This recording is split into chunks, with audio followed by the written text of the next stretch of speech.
the representative of Egypt and Israel to participate in this meeting. It is so decided. I propose that the Council invite the permanent observer of the Observer State of Palestine to the United Nations to participate in the meeting in accordance with the provisional rules of procedure and the previous practice in this regard. There is no objection. It's so decided. In accordance with Rule 39 of the Council's Provisional Rules of Procedure, I invite the following briefers to participate in this meeting. Mr. Tom Fletcher, Under-Secretary General for Humanitarian Affairs and Emergency Relief Coordinator, and Ms. Bisan Natil, Tamer Institute for Community Education. It is so decided.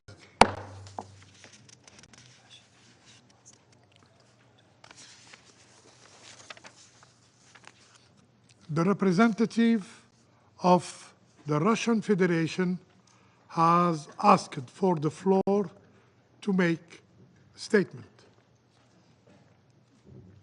I give them the floor. Господин председатель, только что мы утвердили список докладчиков на это заседание.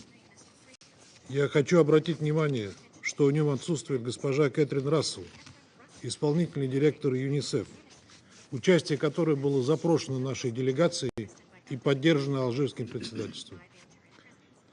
Мы признательны вам, господин председатель, за усилия, которые ваша делегация, как нам известно, прикладывала, чтобы уговорить госпожу Рассел выступить.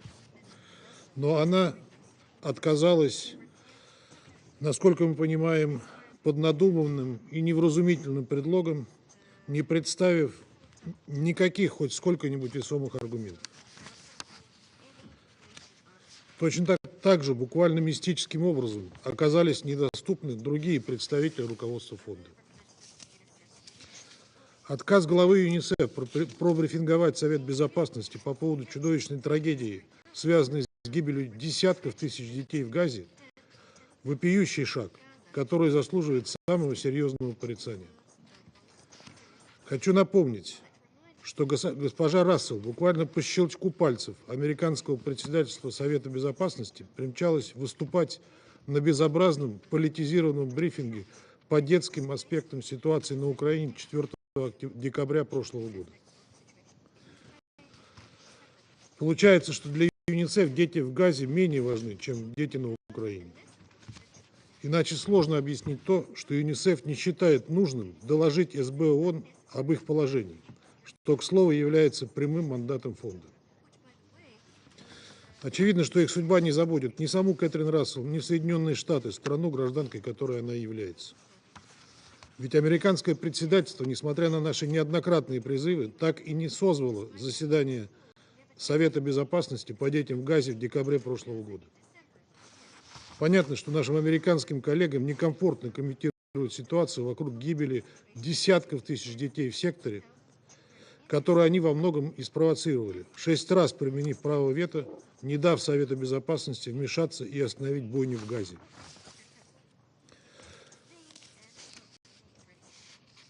А глава ЮНИСЕФ им в этом попросту подыграла. Видим в этом вопиющее нарушение статьи 100 Устава ООН. Госпожа Рассел повела себя в данной ситуации как американская гражданка, а не как беспристрастный сотрудник ООН. Мы признательны господину Флетчеру, который, несмотря на занятость, в отличие от госпожи Рассел, нашел возможность откликнуться на полученное в последний момент приглашение. Мы ценим его готовность, но, безусловно, мандат УКГВ, в отличие от мандата ЮНИСЕФ, не сфокусирован на мониторинге ситуации с детьми. Поэтому полноценной заменой брифинга госпожи Рассел он, к сожалению, быть не может. Мы в ближайшее время подготовим письмо на имя Генерального секретаря ООН, который должен принять меры для недопущения в будущем подобных возмутительных ситуаций. Благодарю вас. I thank the representative of the Russian Federation for the statement. The representative of the United States has asked for the floor to make a statement. I give them the floor. Thank you, Mr. President. And on behalf of the United States, I would reject the accusations put forward by the representative of the Russian Federation. I will be speaking later on behalf of my government with respect to the situation of children in armed conflict in Gaza, and the idea that the United States is responsible for the terrible suffering there is just unacceptable to us, and we reject it in its totality. Thank you, Mr. President. I thank the representative of the United States for the statement. The Security Council will now begin its consideration of item 2 of the agenda. I now give the floor to Mr. Tom Fletcher. You have the floor, sir. Mr. President and members of the Security Council, today marks one of the rare times we're able to highlight positive developments, albeit amid catastrophic humanitarian needs in Gaza. The ceasefire has provided a vital reprieve from relentless hostilities for Palestinians. It has at last allowed Israeli hostages and imprisoned Palestinians to be reunited with their families. And it has enabled a massive surge in life-saving humanitarian aid into Gaza. We can save more lives if all parties continue to honor the deal. So I thank the mediators, Egypt, Qatar, and the United States for their tireless efforts to ensure this deal is upheld. I thank them for their help to mitigate operational obstacles as they arise. Before I update the Council on what humanitarians have achieved during these first few days of the ceasefire, I must testify to what Palestinian children in Gaza have endured in the past 15 months. Mr. President, children have been killed, starved, and frozen to death. They have been maimed, orphaned, separated from their family. Conservative estimates indicate that over 17,000 children are without their families in Gaza. Some died before their first breath, perishing with their mothers in childbirth. An estimated 150,000 pregnant women and new mothers are in desperate need of health services. Children have lost their schools and their education. Those with chronic illnesses have struggled to access the care they need, many unable to do so. Many have faced sexual violence. Girls who've endured the additional indignity of no menstrual care have been left exposed and vulnerable. 1 million children are in need of mental health and psychosocial support for depression, anxiety, and suicidal thoughts, according to UNICEF. A generation has been traumatized. Mr. President, against the backdrop of this horror, the UN and our partners are seizing every opportunity presented by the ceasefire to step up our response across the Strip. Safe, unobstructed humanitarian access, alongside the absence of hostilities and the almost complete cessation of criminal looting over the past days, have significantly improved our ability to operate. We have been able to increase the flow of incoming supplies and deliveries, scale up storage capacity and repair work, provide life-saving services, and carry out needs and damage assessments. we are getting supplies to designated emergency shelters and distribution centers across the Gaza Strip. We are delivering food parcels and flour and working to reopen bakeries. We are distributing fuel to ensure that critical services, healthcare, water pumping, can run on backup generators in the absence of electricity. Across the spectrum, humanitarian organizations and agencies have united to meet our humanitarian goals. At the center of this, as always, is UNRWA. But we cannot do this alone. Surging high volumes of aid into Gaza requires a collective effort. All of Gaza, more than 2 million people, depends on our humanitarian support. So it is critical that the pipelines of stocks are regularly replenished, including by member states. Aid efforts must urgently be complemented by the private sector. Mr. President, while we spare no effort to scale up in Gaza, we must also keep attention on the West Bank. As we briefed this council, since October 2023, the West Bank has witnessed record high levels of casualties, displacement, and access restrictions. These trends have intensified since the announcement of the ceasefire. Israeli settlers have attacked Palestinian villages, setting homes and properties on fire. Increased movement restrictions are impeding Palestinians' ability to access basic services and livelihoods. Mass detentions are taking place across the West Bank. Of particular concern is the situation in Jenin, where an Israeli military operation, helicopter gunfire and airstrikes alongside ground forces, has claimed lives and caused further destruction of basic infrastructure and displacement. This follows the weeks-long operation by the Palestinian Authority, during which access restrictions and confrontations with armed Palestinians triggered displacement of some 2,000 families from the camp and claimed numerous lives. Mr. President, after months without hope, we must seize this present moment. So I leave you with 3 asks. First, I urge this council to ensure that the ceasefire is maintained. Second, I urge this council to ensure that international law is respected across the occupied Palestinian territory of Gaza and the West Bank, including East Jerusalem. Civilians must be protected and their essential needs must be met. All hostages must be released. Arbitrarily detained Palestinians must be freed. Detainees must be treated humanely and allowed visits by the ICRC. Civilians must be allowed to return safely to their homes. They must be able to access life-saving aid. This includes medical evacuations for the wounded and sick who need it. I urge member states to take in those patients. We need rapid, unimpeded, and safe access for the humanitarian community to be sustained. We can deliver when we are given the chance to do so.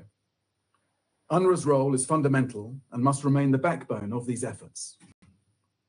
Restrictions on critical humanitarian items must be lifted, including items considered to be dual use. There must be accountability for atrocities in accordance with international humanitarian law. And third and finally, member states must ensure that our humanitarian operations are well funded. Our 2025 flash appeal requires $4.07 billion to meet the needs of 3 million people in Gaza and the West Bank, with nearly 90% of funds for Gaza. Funding this appeal is essential to meet massive needs and to sustain the ceasefire. Mr. President, the children of Gaza are not collateral damage. They are as deserving as children everywhere of security, education, and hope. They tell us that the world was not there for them throughout this war. We must be there for them now. Thank you.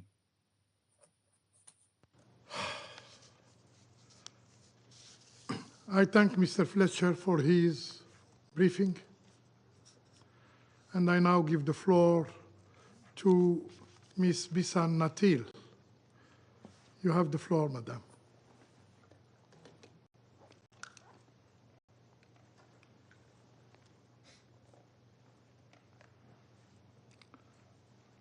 Do you hear me, Madam Natil?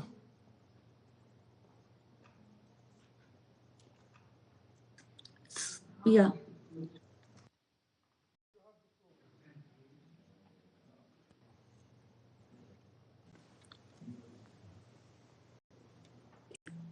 Yes, I am. Yes, we hear you. Again, please.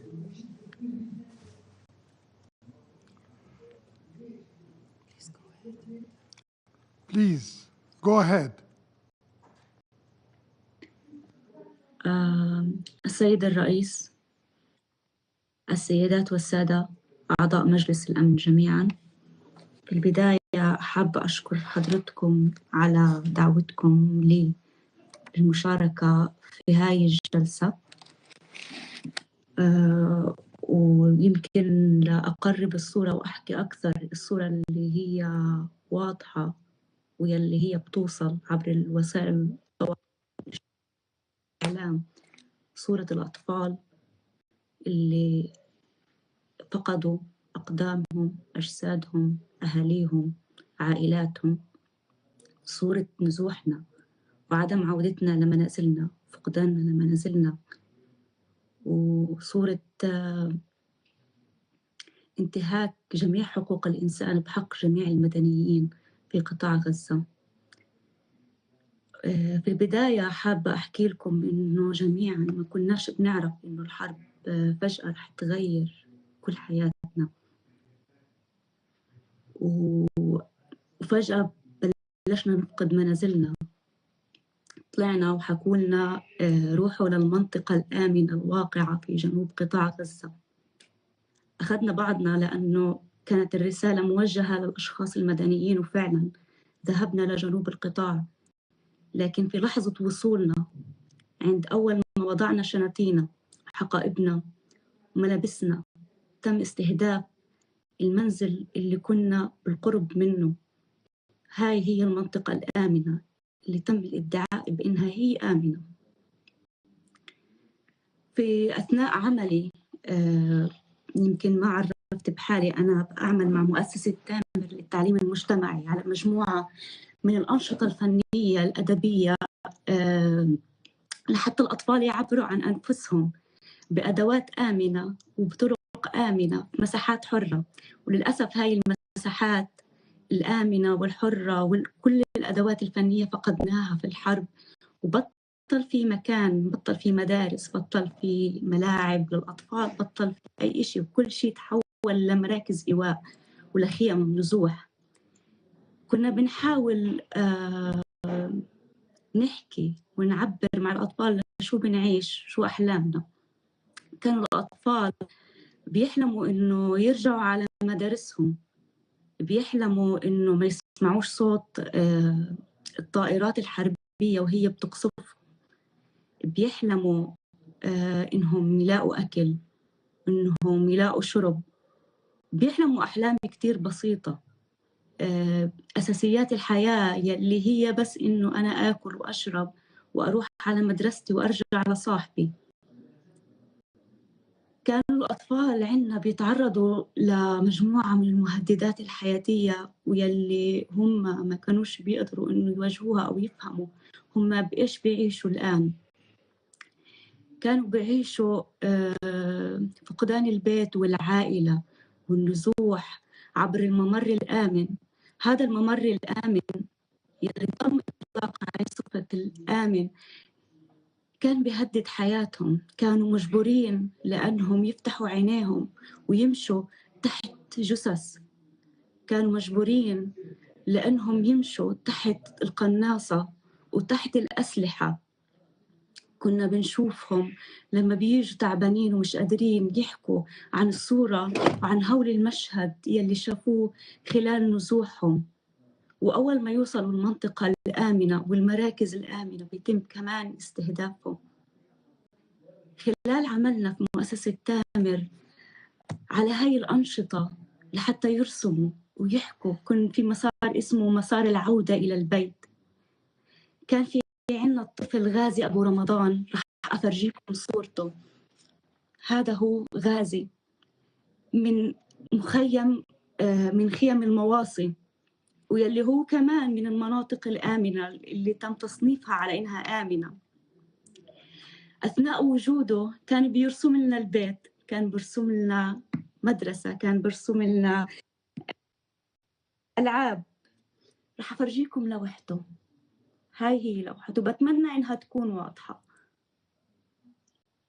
غازي كان بيرسم والده وإنه حاسس إنه هو شبعان ماكل منيح ومش جوعان، لكن غازي ما كمل لوحته وما قدر ينقلها على لوحة الكانفاس لأنه تم استهدافه في الخيم ومات هو ووالده.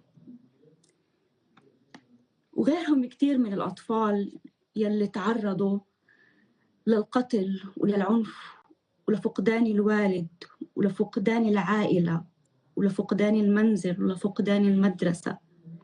ليان إحدى الأطفال اللي كانوا موجودين في شمال قطاع غزة، وأنا ما رح أنسى هاي القصة. ليان كانت موجودة في مركز إيواء هي ووالدتها وعائلتها. قاموا الدبابات بمحاصرة هاي المدرسة اللي أصبحت مركز إيواء، وقاموا بأنهم طردوهم من هذا المكان وضربوا داخل المدرسة. ومرت عمها قريبتها تم قتلها في هاي المدرسة وأصبح جثتها أشلاء، فصاروا يجمعوا هاي الأشلاء لحتى يقدروا يدفنوها. وطلب منهم الجيش بأنهم يضلهم فاتحين عينيهم ويمشوا لحد ما يوصلوا صلاح الدين وبعدين يوصلوا لمنطقة الوسطى. لك أن تتخيل طفلة بعمر 12 سنة تمشي مسافات كتير طويلة بعد كل هاي المشاهد من الرعب والقتل والعنف والتشريد، وتمر بكل هاي الأزمات النفسية. اليوم شو بيصير معها؟ قديش أطفالنا اليوم وإحنا فقدنا كل مفاهيم الحياة، الأمن، الأمان. شو معنى إنه تاكل، تشرب، تعيش؟ شو معنى إنك تكون إنسان؟ وفي وسط كل هذا أنا ما بنسى إنه دائما كان الراديو، لأنه فقدنا كل أنواع التواصل الاجتماعي. زي ما أنتم شايفين أنا ما عندي كهرباء، وبحاول قدر الإمكان إني أتواصل مع العالم. كان في هذا الراديو في أول الحرب يلي طول الوقت شغالين على الأخبار، الجزيرة، قناة كان العبرية، العربية، كل القنوات. كنا دائما بنستنى مجلس الأمن. مجلس الأمن اليوم شو رح يحكي؟ رح يوقف إطلاق النار؟ رح توقف هاي المجازر؟ رح يوقف الموت؟ أثناء وجود صديقي وزميلي محمد سامي قريقع الفنان في مستشفى المعمداني، كان بس برسم وبيغني مع الأطفال، وموجود في مستشفى المعمداني. هو إحدى المستشفيات في قطاع غزة الأثرية اللي إحنا بنعتبرها هذا المكان هو أأمن مكان لإلنا. كان موجود في هذا المكان لحتى يلعب ويغني مع الأطفال النازحين الخايفين في هذه المستشفى. تم قتله هو والأطفال في مجزرة المعمداني. بتقدروا تبحثوا، أو أصلا كلكم عرفتوا هذه المجزرة اللي تمت، وغيرها في مستشفى الشفاء، وغيرها في جميع المستشفيات والمراكز المدنية الآمنة. وطول الوقت كنا كمان بنستنى، رغم إنه كل يوم كنا بنخسر أصدقائنا، كل يوم كنا بنخسر أحبائنا، كل يوم كنا بنخسر البيت، وكل يوم كنا بنخسر حياتنا، وكل يوم كنا بنمشي بالشارع وإحنا مش عارفين إذا إحنا حنعيش ولا رح نموت، وكل يوم كنا بننام على صوت الطائرات والدبابة. وما كناش نعرف إذا إحنا عن جد نايمين ولا إحنا صحيين، ولا هي بس هيك حياتنا. وكنا دائما بنستنى اللحظة اللي رح يعلن فيها مجلس الأمن وقف إطلاق النار، يوقف كل هاي المجازر والانتهاكات يلي بتتم بحقوق المدنيين الفلسطينيين الموجودين في قطاع غزة. اليوم أنا بأمل إنه يتم وقف إطلاق النار وأطفالنا يرجعوا لمدارسهم وكلنا نرجع لحياتنا الطبيعية يلي كانت نروح على مدرستنا وشغلنا ونغني ونزرع ونكتب. الفعل الطبيعي لأي إنسان إنه بس يعيش. وكنت دائما بأفكر بحقوق الإنسان يلي تعلمناها. كان عندنا مادة في المدرسة اسمها حقوق الإنسان، وأول شيء كان بيعلمونا إياه هو الحق في الحياة، وأول شيء تم انتهاكه هو حقنا في الحياة. بأي لحظة كان ممكن إنه كل واحد فينا، يمكن أنا الناجية بعد 740 يوم من الحرب، بس في 740 700 أكتر هي سنة ونص. في السنة ونص كنت ممكن 470 يوم. بطلنا نعد الأيام من كتر فقدنا قيمة الوقت والزمن مع الحرب. 470 يوم وإحنا كنا بكل لحظة مش عارفين إذا إحنا رح نصحى وحنكمل حياة ونتنفس ناكل ونشرب ولا رح نموت. سيد الرئيس، السادة أعضاء مجلس الأمن والجميع، أتمنى إنه بعد 470 يوم من هذا العدوان المستمر على قطاع غزة وعلينا إنه يوقف العدوان، نرجع لحياتنا الطبيعية، ترجع حقنا في الحياة، نرجع نقدر على الأقل نوفر المقومات الحياة الأساسية، الأمن، الأمان، عودة الأطفال لمدارسهم، عودتهم لحياتهم، لأنهم يرسموا، يلعبوا، يكتبوا. الطفل الطبيعي يلي بيعيش في بيئة طبيعية، مش في بيئة خوف وقلق وموت، يمر أمام الجنود تحت تهديد السلاح والطائرات فوقه والكواد كابتر، أسلحة جديدة أول مرة نسمع فيها، أول مرة نشوفها. في واقع غزة إحنا ما بنقدر نتجاوز الحدود، ما بنقدر نعرف شو في بعد الحد الفاصل أصلاً.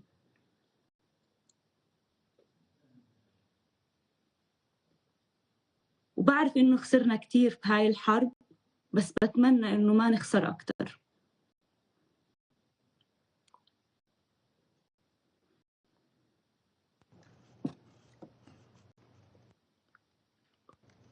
شكراً لكم جميعاً.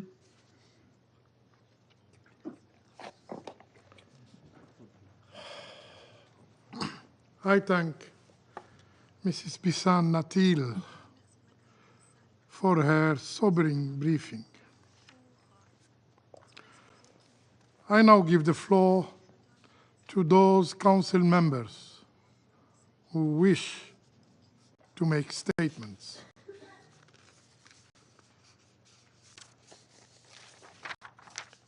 I give the floor to the representative of the Russian Federation.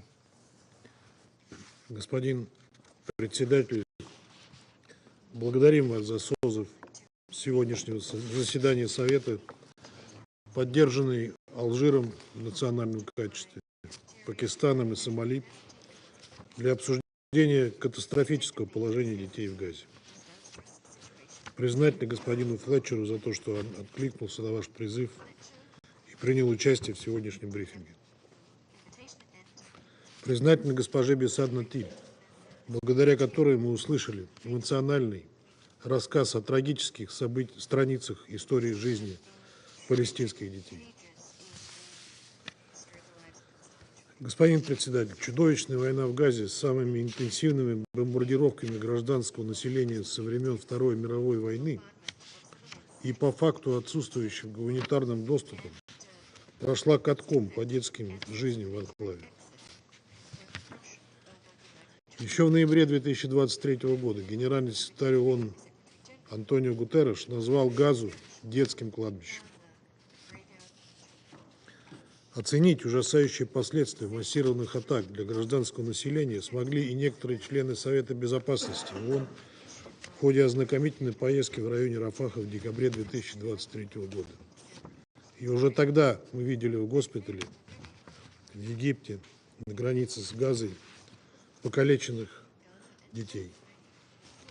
Благодаря усилиям египетских и катарских посредников, к которым на последнем этапе присоединились представители новой американской администрации, стало наконец возможным достижение соглашения, которое предусматривает не только прекращение боевых действий, но и увеличение объемов поставляемого для нужд Газы, жителей Газы, продовольствия, топлива и медикаментов. Однако поводов для радости пока немного.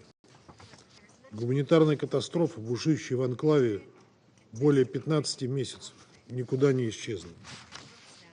За рамками соглашения осталось налаживание безопасных и беспрепятственных поставок помощи по всем имеющимся маршрутам в необходимом объеме. Военное присутствие Израиля в анклаве продолжается. Израильские военные сохраняют, например, контроль над пограничным переходом в Рафахе. Как мы понимаем, европейские наблюдатели будут отслеживать его использование, таким образом принимая на себя часть ответственности за гуманитарную ситуацию в Газе. Примечательно, что европейцы, которые любят представлять себя поборниками прав человека, не выступают с призывами привлечь к ответственности тех, кто убивает детей в Газе. Более того, целый ряд из них даже не прекратил поставок оружия Израилю. Война в Газе поистине стала лакмусовой бумажкой, проявившей реальный подход Запада к защите прав человека. На сегодняшний день мы не имеем окончательных данных по числу погибших мальчиков и девочек, потому что организации в поле не успевают аккумулировать данные по смертности, не связанные с ранениями, а ставшие результатом голода, обезвоживания, антисанитарии или нарушения работы медицинских служб. Неразобранные завалы зданий, под которыми могут находиться тысячи тел. Тем не менее, благодаря недавно опубликованному исследованию журнала The Lancet известно, что из 28 257 смертей за период с 7 октября 2023 года по 30 июня 2024 года, по которым имеются данные о возрасте и поле, 16 699 или около 59% приходится на женщин, детей и пожилых людей. По данным ЮНИСЕФ, общее число погибших с начала конфликта палестинских детей составляет не менее 14,5 тысяч. Около 17 тысяч попали в категорию несопровождаемых детей или были разлучены с родителями. Около миллиона были вынуждены покинуть свои дома. Только в первые 7 дней 2025 года в Газе погибло 74 ребенка. В конце декабря, начале января 8 новорожденных из палаточных лагерей умерли вследствие гипотермии. Многие дети получают увечья. В 2024 году в результате применения оружия взрывного действия в секторе Газа в среднем 475 детей в месяц или 15 детей в день становились инвалидами на всю жизнь, получая тяжелые травмы конечностей и нарушение слуха. По оценкам службы ООН по вопросам разминирования, прекратись война сегодня, риск смерти и калечения для мальчиков и девочек Газы будет сохраняться еще как минимум 14 лет.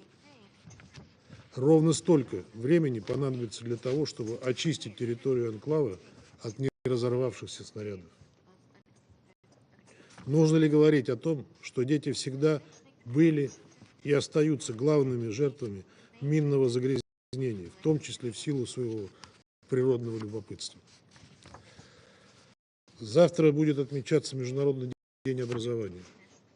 Весь мир будет говорить о том, что это ключевой фактор устойчивого развития, что право на образование имеет каждый. В палестинском анклаве только в первую неделю 2025 года на школы, которые используются сейчас населением и в качестве убежища, было совершено 5 нападений. В результате пострадали десятки детей, по меньшей мере 3 погибли. Образовательная система Газы уже давно парализована. Оценки числа поврежденных или разрушенных школьных зданий разнятся, достигая 96% во всем секторе по состоянию на сентябрь 2024 года и 100% в Северной Газе по состоянию на декабрь прошлого года. Речь при этом не идет о каких-то минимальных повреждениях. В школах обрушены потолки, а в стенах зияют дыры. 625 тысяч учеников уже пропустили 1 учебный год. Теперь они обречены пропустить и 2. И будет чудом, если эти дети вообще когда-нибудь смогут вернуться в школу. Подверглась разрушению системы здравоохранения, что катастрофическим образом сказалось на доступе детей к медицинским услугам. 31 декабря вышел доклад УВКПЧ, который подтвердил систематический и структурированный характер нападений на медицинские учреждения Газы. К июню 2024 года 22 из 38 госпиталей прекратили функционировать. Из центров оказания первичной медицинской помощи в рабочем состоянии, по данным ВОЗ, остаются только 38%. В этих условиях в очередной раз продемонстрировало свою уникальность и безальтернативность Ближневосточное агентство для помощи палестинским беженцам и организации работы, деятельность которого на оккупированной палестинской территории находится под угрозой запрета в результате принятых Кнессетом законов. Эти решения не только нарушают нормы международного гуманитарного права, но и Конвенцию 1946 года о привилегиях и иммунитетах ООН, гарантом выполнения которой является генеральный секретарь организации.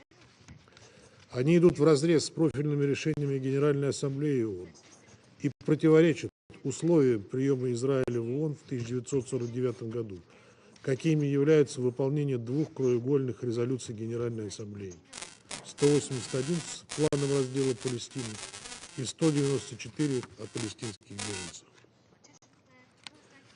Более 70 лет сотрудники БАПОР в порой бесчеловечных условиях с риском для жизни реализуют его мандат, который включает предоставление услуг в области образования, здравоохранения, социальной сферы, микрофинансирования и чрезвычайной помощи нуждающимся палестинцам, улучшение инфраструктуры и условий жизни в лагерях беженцев.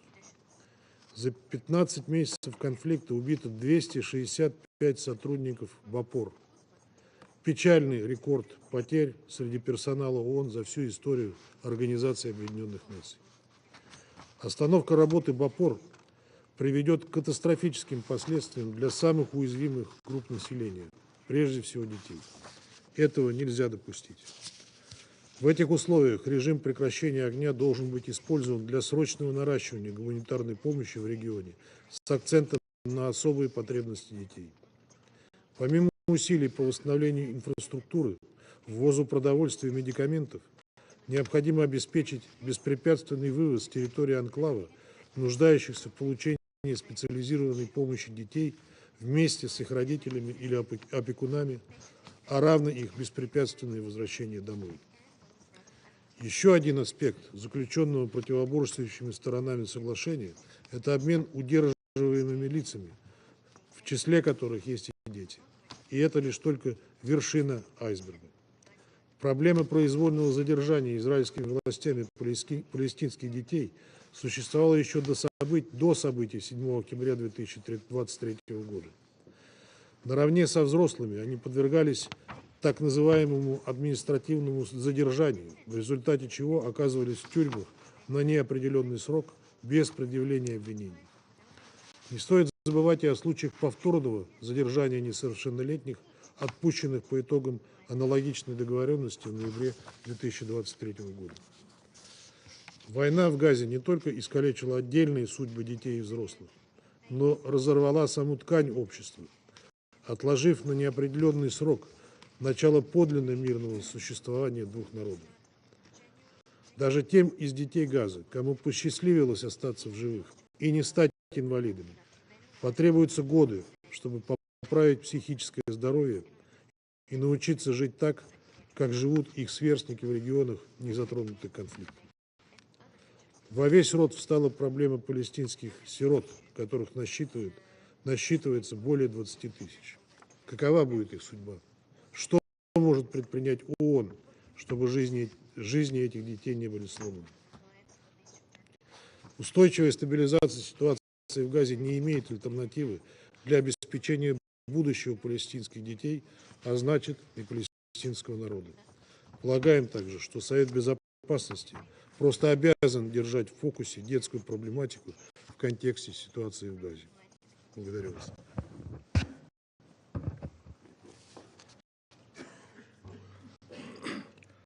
I thank the representative of the Russian Federation for the statement. And I now give the floor to the representative of the United States. Thank you, Mr. President. And thank you, Undersecretary General Tom Fletcher, for your briefing, and to Ms. Bisan Natil for your moving remarks. Colleagues, a ceasefire and hostage release deal were long overdue. The United States, Qatar, and Egypt-led mediation finally led to an agreement to end the conflict Hamas set into motion on October 7th, 2023. The deal halted the fighting in Gaza, and it will reunite all of the remaining hostages with their families and will surge much-needed humanitarian assistance to Palestinian civilians. We remind this Council that Hamas still holds 2 children hostage, Kafir and Ariel Bibas, who were violently taken from their home on October 7th. 2-year-old Kafir has marked both of his birthdays in Hamas captivity. Since Hamas's barbaric attack started this conflict over 15 months ago, the suffering of Palestinian civilians, the deaths and the injuries and the displacement has been immense. The suffering extends to Gaza's youngest victims, the Palestinian children who were caught in the crossfire, lost family, missed school. No one benefits from this crisis. Now is the time to ensure critical aid reaches those in need throughout Gaza in accordance with the ceasefire deal the United States, Qatar, and Egypt secured. We urge countries to support this effort through additional funding and resources to help quickly scale up much-needed humanitarian aid. We must ensure that Hamas is not permitted to seize, divert, or profit from this assistance, and that if it does so, it is reported immediately. Hamas cannot be allowed to reconstitute. Hamas should have no role in the governance of Gaza. It should not be rewarded for having launched the brutal attack that started this conflict or for its deplorable behavior in the interim. We must instead seize this opportunity to reshape the region in a way that affords its people a path forward. Gaza must be demilitarized for the sake of Israel's security and to provide a brighter future for the Palestinian people. Hamas, along with its benefactors in Tehran, should not have a say in the region's future. We have already seen Hamas weaponize the suffering of Palestinians by using civilian infrastructure, including schools and hospitals, to store caches of weapons, house fighters, and coordinate attacks against Israel. We are concerned about reports that Hamas held returned Israeli hostages in UN shelters in Gaza during their prolonged captivity. It is vital for a full investigation to assess these very serious allegations. At the same time, Hamas plays the victim and makes false appeals to the international community on behalf of Palestinians, while at the same time employing tactics that put them in danger. Israelis need to feel secure within their own borders, and Palestinians deserve a future to look forward to with freedom, dignity, and security.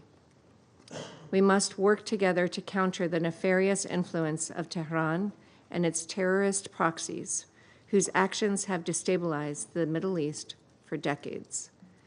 We can instead work with like-minded partners to create a Middle East that is more integrated, prosperous, and peaceful. The United States is strongly committed to implementing the ceasefire agreement so that hostages can return home and the people of Gaza can look forward to a brighter future under new leadership. This is the only path forward. I thank you. I thank the representative of the United States for the statement, and I now give the floor to the representative of China. 主席，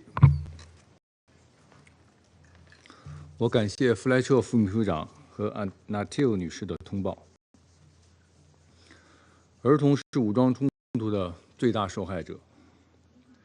在长达15个月的加沙冲突中，至少有17000名巴勒斯坦儿童被战火夺去生命，60多万巴勒斯坦儿童深陷前所未有的人道灾难。那些本应捧着书本坐在教室里学习的孩子，只能一次次被迫迁移，只能蜷缩在残砖碎瓦下躲避轰炸。那些儿童在家人面前死去的场景，那些儿童因营养不良骨瘦如柴的画面，令人心碎。这一切本就不应该发生，绝不能再继续下去。国际社会必须为加沙儿童的苦难画上句号。第一，实现加沙持久停火。19日开始的停火一旦实现，绝不能再起战端，绝不能再将儿童置于枪口和炮火之下。当前的停火应该是永久停火的基础，而不是新一轮攻势前的间歇。据报道，在停火生效后的第2天，就有儿童在拉法市遭到以色列军队射杀。我们对此表示严重关切，强烈呼吁3阶段的停火协议得到连续、全面的执行。第二，扩大加沙人道援助。加沙的儿童长期缺少食品、药品等最基本的生存物资，甚至有新生婴儿被活活冻死。我们呼吁以色列履行作为占领方的国际人道法义务，开放全部过境点，取消物资准入限制，保障人道物资大规模进入加沙，并在加沙境内得到安全有序分发。我们呼吁国际社会加大对加沙的援助力度。第三，保障加沙儿童教育。教育是儿童健康成长不可或缺的一环。15个月的狂轰滥炸已将加沙生存条件摧毁殆尽，教育更是全部中断。国际社会应当支持尽快在加沙开启重建，恢复民生，为儿童重新提供健康成长的环境。联合国近东巴勒斯坦难民救济和工程处多年来为加沙提供教育等基本公共服务，有能力，而且应当在加沙战后重建中发挥重要作用。我们再次呼吁以色列停止打压工程处，并尽快撤销有关法案。第四，追查侵害儿童行为。武装冲突中保护平民是国际法要求，儿童更不能成为袭击目标。安理会决议明确将6种严重侵害儿童行为划为禁区。然而，大量报道显示，加沙儿童在冲突中遭受了严重侵害。秘书长年度报告也将相关的肇事者进行了列明。我我们呼吁对所有冲突中侵害儿童的行为进行调查追责，支持安理会儿童与武装冲突工作组继续关注加沙儿童问题。主席，让巴勒斯坦儿童在安全健康环境下成长的根本之策是落实两国方案，实现巴勒斯坦问题的全面、公正、持久解决。国际社会必须以最大的紧迫感推动重启两国方案的政治进程。中方愿继续同各方一道，不懈努力，推动早日实现巴以和平共处，中东长治久安，让巴勒斯坦儿童和以色列儿童都能免受战争的恐惧，在和平的阳光下自由成长。谢谢。I thank the representative of China for the statement, and I now give the floor to the representative of Panama. Señor presidente, Panamá saluda la convocatoria de esta sesión en respuesta a la solicitud de la Federación de Rusia, Argelia, Pakistán y Somalia para abordar la situación de los niños en la Franja de Gaza en el marco de niños y conflictos armados. Agradecemos a los expositores, secretario general adjunto de Asuntos Humanitarios y coordinador del Socorro y Emergencia, Tom Fletcher, la señora Bisan Natil del Instituto Tamer para la Educación Comunitaria, por sus valiosas presentaciones. Y de igual manera saludamos la presencia de las delegaciones de Egipto, Israel y el Estado Observador de Palestina.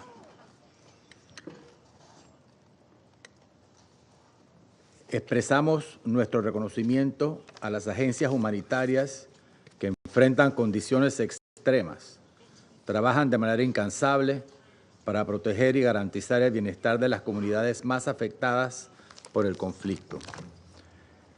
El reciente alto al fuego entre Hamas e Israel ofrece una admirable oportunidad para atender la catastrófica situación humanitaria en Gaza. Sin embargo, los informes de la ONU son claros. Más de 14.500 niños palestinos han perdido la vida. Otros 25.000 están heridos y cerca de 1 millón han sido desplazados. Lamentamos profundamente la pérdida de estas vidas inocentes. Según UNICEF, aproximadamente el 88% de las escuelas en Gaza necesitan reconstrucción total o reparaciones significativas, por lo que se afecta a más de 625.000 estudiantes. Además, solo el 25% de la producción de agua potable está operativa, lo que ha provocado un aumento exponencial de enfermedades transmitidas por el agua. La infraestructura sanitaria también ha sufrido daños severos, con numerosos hospitales fuera de servicio, exacerbando la crisis de salud pública. Panamá reitera su condena al secuestro de niños israelíes por parte de Hamas, un acto inhumano que representa una grave violación del derecho internacional humanitario. Estos niños han sido utilizados como instrumentos de negociación en una estrategia cruel e inaceptable. Con profundo pesar, en este conflicto, como en tantos otros conflictos armados, lamentamos la trágica pérdida de todas las vidas infantiles y reafirmamos que la protección de la niñez debe ser integral y sin distinciones. Instamos a este Consejo a que continúe siempre impulsando esfuerzos que aseguren a todos los niños la atención y protección que merecen. En este contexto, Panamá acoge con beneplácito la adopción de la Resolución 2764 del Consejo de Seguridad, aprobada en diciembre pasado, que reafirma la obligación de todas las partes de cumplir con el derecho internacional humanitario, en particular la Convención sobre los Derechos del Niño.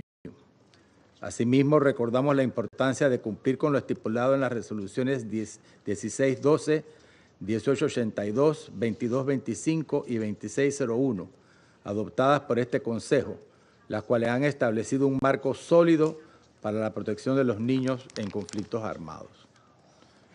Frente a la alarmante situación que enfrentan los niños en Gaza, que no admite justificación alguna, Panamá propone las siguientes acciones prioritarias para abordar las necesidades más apremiantes.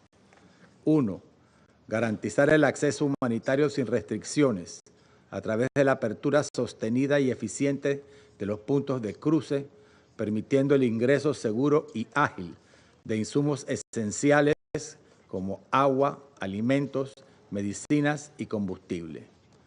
También es fundamental garantizar la seguridad del personal humanitario en el terreno. El proceso, ya iniciado afortunadamente para la llegada diaria de al menos 500 camiones, es indispensable para responder a las necesidades urgentes de la población afectada.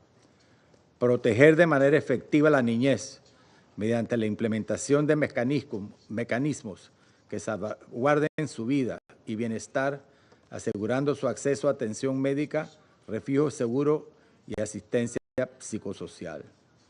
Los programas de rehabilitación deben iniciar con urgencia y deben adoptar un enfoque integral que contemple tanto la salud física como la mental de los niños afectados. Se estima que alrededor de 17,000 niños han sido separados de sus familias en Gaza y requieren asistencia especializada inmediata.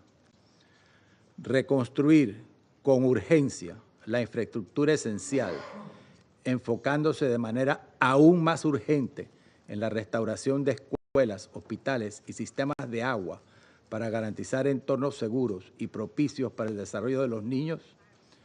La inversión en educación es clave para evitar una generación perdida, considerando que más de 496 escuelas han sido dañadas o destruidas. La coordinación eficaz de estos esfuerzos permitirá que los niños puedan retomar su educación y acceso a servicios básicos hacia un futuro de esperanza. Respaldar de manera decidida a las agencias de la ONU, en particular UNICEF y la UNRWA, cuyo papel ha sido fundamental en la provisión de asistencia humanitaria en Gaza y debe continuar siéndolo. La situación actual de la UNRWA, que enfrenta restricciones de operación y desfinanciación crítica, pone en riesgo la entrega de servicios esenciales a millones de refugiados palestinos. Panamá subraya la necesidad de garantizar la seguridad del personal de la UNRWA, respetar su mandato internacional y proporcionar el financiamiento necesario para que continúe desempeñando su labor crucial en la región. Señor presidente, la crisis en Gaza representa un recordatorio urgente de nuestra responsabilidad colectiva para con los más vulnerables. No podemos permitir que la indiferencia o las diferencias políticas frenen los esfuerzos para proteger a los niños atrapados en este conflicto. La niñez golpeada por la guerra no puede seguir pagando el precio de la inacción. Con cada día que pasa sin una solución, el sufrimiento de los niños se multiplica y sus sueños de un futuro seguro se desvanecen. Actuemos con valentía, con humanidad y con determinación para que el mundo no olvide el rostro de estos niños ni el deber que todos tenemos para con ellos. No podemos cambiar el pasado, pero podemos y debemos decidir el futuro que queremos construir para ellos. Muchas gracias. I thank the representative of Panama for the statement, and I now give the floor to the representative of the United Kingdom. Thank you, President. I thank USG Fletcher and Ms. Natil for their briefing, and I welcome the participation of the Observer State of Palestine, Israel and Egypt in this meeting. Let me make 3 points. First, following the terror attacks of 7 October and 15 months of appalling conflict, we stand with Palestinians and Israelis in relief and hope that the ceasefire and hostage release deal can bring lasting peace. The children of Gaza did not choose this war, yet they have paid the ultimate price. A third of identified bodies are children. At least 21,500 children are thought to have sustained injuries. And in the last 4 months of 2024, nearly 19,000 children were hospitalized with acute malnutrition. Gaza has become the deadliest place in the world to be a child. The psychological scars of fear, pain, and deprivation are clear. Nearly half the Palestinian children surveyed by one NGO in late 2024 expressed a desire to die. That is a truly shocking statistic. We must ensure that the needs of children are front and centre of efforts to rebuild in Gaza. As this Council heard in September from Dr. Harlev of the Schneider Children's Medical Centre, the events of 7 October also exacted a dreadful toll on Israeli children who were killed, gravely injured, and abducted, some of whom have still not returned to their loved ones. It is unimaginably cruel of Hamas to take children hostage and still to be holding them a full 15 months later. They must be released. Second, President, we welcome news that aid is now flowing in at scale. And as USG Fletcher said, this must continue. Humanitarian actors must be allowed safe and unfettered access throughout Gaza, including the north.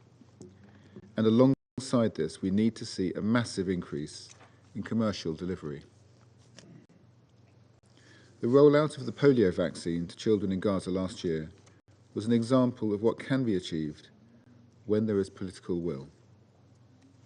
We urge the parties to enter this new phase in that same spirit and to prioritise those in desperate need. The ceasefire deal should be an opportunity to get more, not less, aid in. And for this reason, my Foreign Secretary has urged Israel to ensure UNRWA can continue its life-saving operations and give the fragile ceasefire the best chance of success. Finally, the conflict has meant that the 1.1 million children of Gaza have been out of school for over 15 months. We cannot allow a generation of Palestinians to be deprived of education and their right to a better future.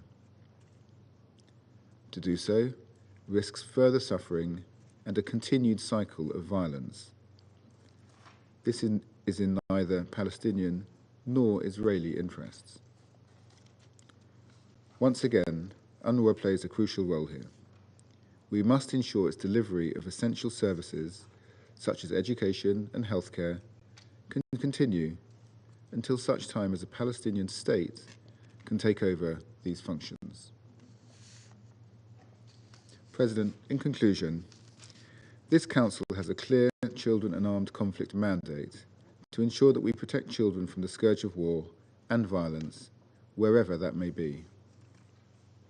And yet grave violations against children are at an all-time high. We must do much more to reverse this appalling trajectory. We call on all parties to adopt and implement concrete and time-bound action plans to end and prevent grave violations against children. The United Kingdom will do all we can to turn the current ceasefire in Gaza into a lasting peace based on a two-state solution, where Palestinian and Israeli children alike can enjoy a safe and prosperous future. Thank you. I thank the representative of the United Kingdom for the statement, and I now give the floor to the representative of Guyana. Thank you, Mr. President. And I thank USG Fletcher for his briefing and Ms. Bissau-Natil for her sobering testimony. The subject of today's meeting reminds us of the worst consequences of war, the devastating impacts on children. It reminds us of why peace must always be the only choice. Over the past 15 months, we, the members of this Council, and indeed the entire world, have watched the children in Gaza bear the brunt of war that no child should ever experience. More than 14,500 of them were killed, and thousands more injured and maimed for life. Gaza is now the place with the highest number of child amputees in modern history. Children lost limbs, suffered severe burns, and their fragile bones were broken and crushed as Israeli airstrikes and bombs destroyed their homes, the places where they played, and ravaged all the spaces where they sought shelter in gross violation of international law. Many lost their parents, their siblings, and other beloved family members. They were displaced multiple times, traveling from place to place, often in harsh weather conditions, but finding nowhere truly safe. In December alone, 8 infants and newborns reportedly died from hypothermia. It is reported that more than 30,000 children were orphaned and nearly 1 million displaced from their homes. In this unrelenting war, children in Gaza were denied access to water and food and suffered malnutrition, with famine a real risk for many. In the absence of basic sanitation, thousands fell sick, suffering from preventable diseases with no recourse to health care, as hospital after hospital was bombed and medical personnel attacked and terrorized. Previously eradicated diseases such as polio re-emerged as vaccination programs fell behind. Schools in Gaza were not spared by Israel's weapons. They were reduced to rubble, erasing the hopes, dreams, and educational aspirations of the students. UNICEF reports that 95% of Gaza's school buildings have been damaged or destroyed. With the acquired ability to identify the various types of weaponry used through the ominous sounds of war, children in Gaza have witnessed the worst atrocities and endured tremendous suffering. The trauma and scars of the past months on their bodies and minds will endure for their lifetime. Mr. President, Guyana welcomes the current ceasefire, which offers much-needed reprieve for the people of Gaza, particularly the children. We urge all parties to work assiduously to ensure that it holds and that it becomes permanent. The protection of children in Gaza must be a priority during the implementation of the ceasefire. They must have shelter, the necessary humanitarian aid and health care, including psychosocial support. Access to education must return as soon as possible, with attention paid to explosive ordnance clearance and risk education to ensure their safety.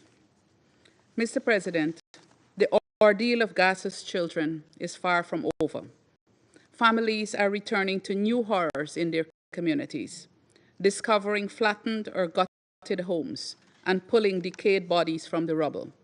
The reconstruction and rehabilitation process will be long, expensive, and arduous, requiring the collective support and resources of the international community. Crucial to these efforts is the continued functioning of UNRWA. It has been emphasized in numerous briefings to this Council that UNRWA is the only agency in Gaza with the capacity and reach to provide a wide range of support needed by civilians in Gaza. Guyana reiterates its call for Israel to not implement the law on UNRWA and respect the mandate given to UNRWA by the UN General Assembly. We thank all UN agencies, including UNRWA, and the numerous NGOs for their indefatigable efforts in providing life-saving support to children in Gaza, never giving up, even in the most difficult circumstances. They must be given the requisite support by this Council and the international community to continue their critical work. Mr. President, it is necessary to touch on another issue as we discuss today's subject, that of accountability, which was also mentioned by USG Fletcher. As the war on Gaza dragged on, the undertakings and assurances given to the world's children in legally binding international instruments and under the umbrella of international law were eroded one by one in Gaza. This Council, in Resolution 1261 and subsequent Children in Armed Conflict resolutions, was united in identifying 6 grave violations against children in situations of armed conflict, calling on parties to ensure the protection of children and for accountability for violations. Children in Gaza were subject to these grave violations. There has been blatant disregard for international humanitarian law and widespread human rights abuses. Guyana is of the firm view that impunity and the failure to hold perpetrators of grave violations against children accountable are contributing to the increase in such violations worldwide. Those in breach must be held accountable. This Council must be consistent and united in demanding that all parties to conflicts adhere to their obligations under international law to protect children. The children in Gaza deserve no less. In closing, Mr. President, I reiterate that peaceful resolution of conflicts remains the best and only real protection for children. We must, therefore, spare no effort to end this conflict.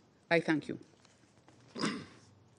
I thank the representative of Guyana for the statement, and I now give the floor to the representative of Sierra Leone. Thank you, Mr. President. I thank you for convening this briefing at the request of the Russian Federation, supported by Algeria in its national capacity, Pakistan, and Somalia, focus on the deeply alarming situation of children in the occupied Palestinian territory. I thank Undersecretary General Tom Fletcher for his briefing, as well as Ms. Pisa Natil for a compelling contribution. Sierra Leone commends UN agencies and other partners on the ground in the Gaza Strip for their tireless efforts to protect and support children affected by the conflict in the Gaza Strip and in the West Bank. Sierra Leone stands in solidarity with every child affected by this conflict, those who have been tragically killed, those buried under rubble, those maimed and injured, those held hostage in prison or captive for months without proper care, and those who have been orphaned. Let us remember these children not only with sorrow, but also with renewed determination to resolve the conflict that has caused them such immense suffering. Mr. President, at the heart of the conflict in Gaza are the civilians who bear the brunt of this violence.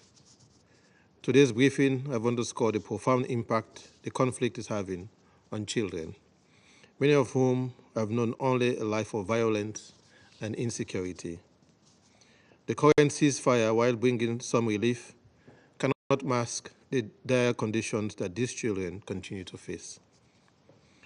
For over a year, children in Gaza have endured unimaginable hardship, deprivation, bombardment, and displacement.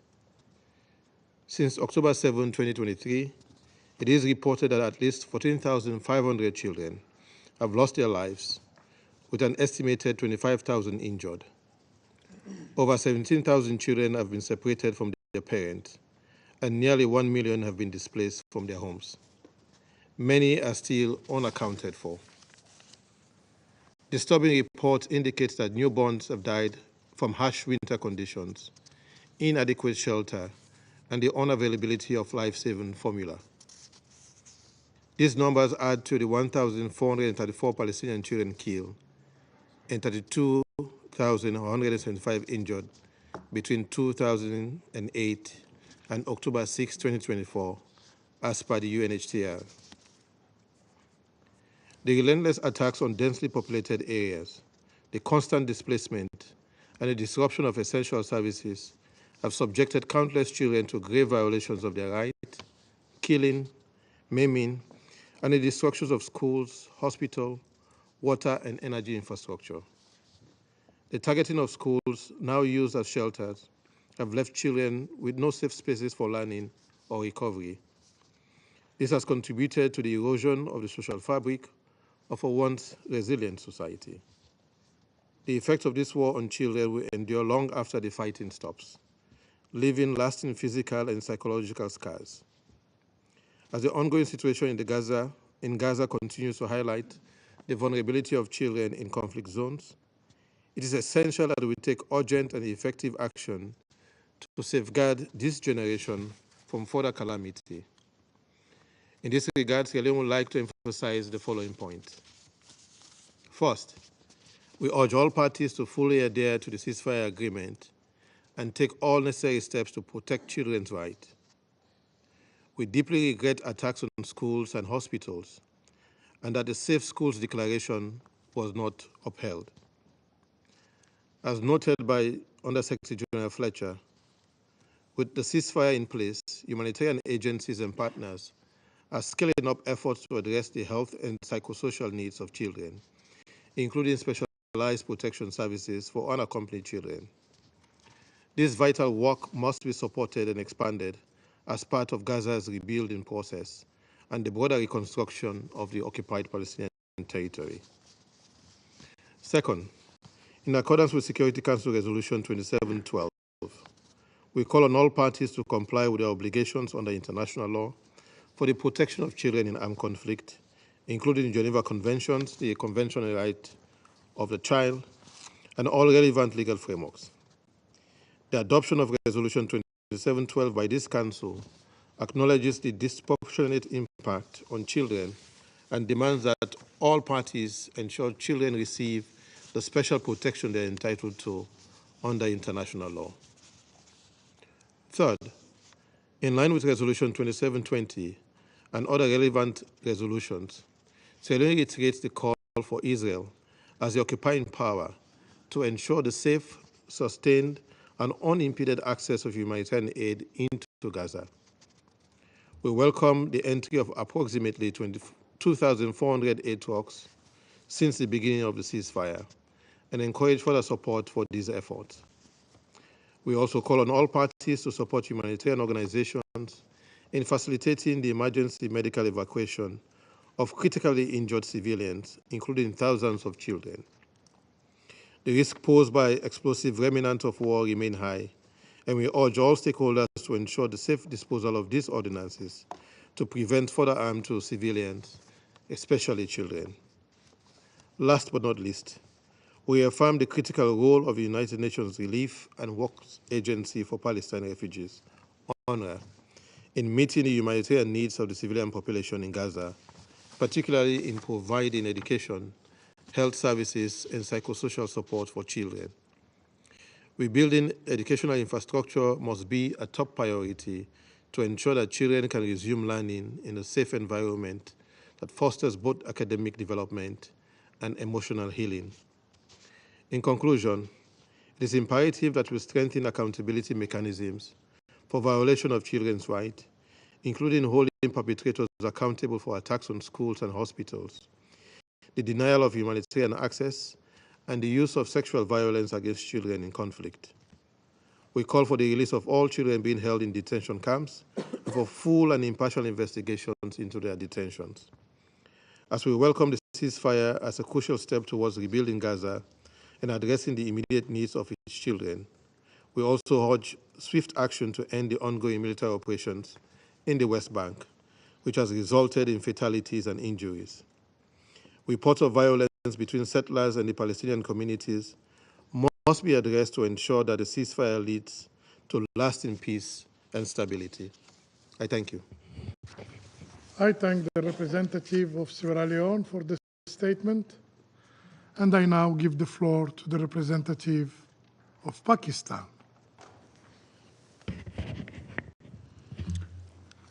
Thank you, Mr. President.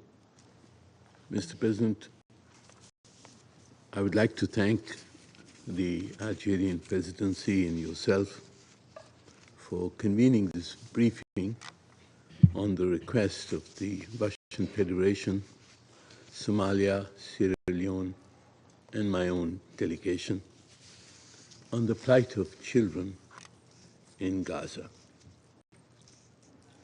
We thank Mr. Tom Fletcher for his briefing, and in particular, I would like to thank Ms.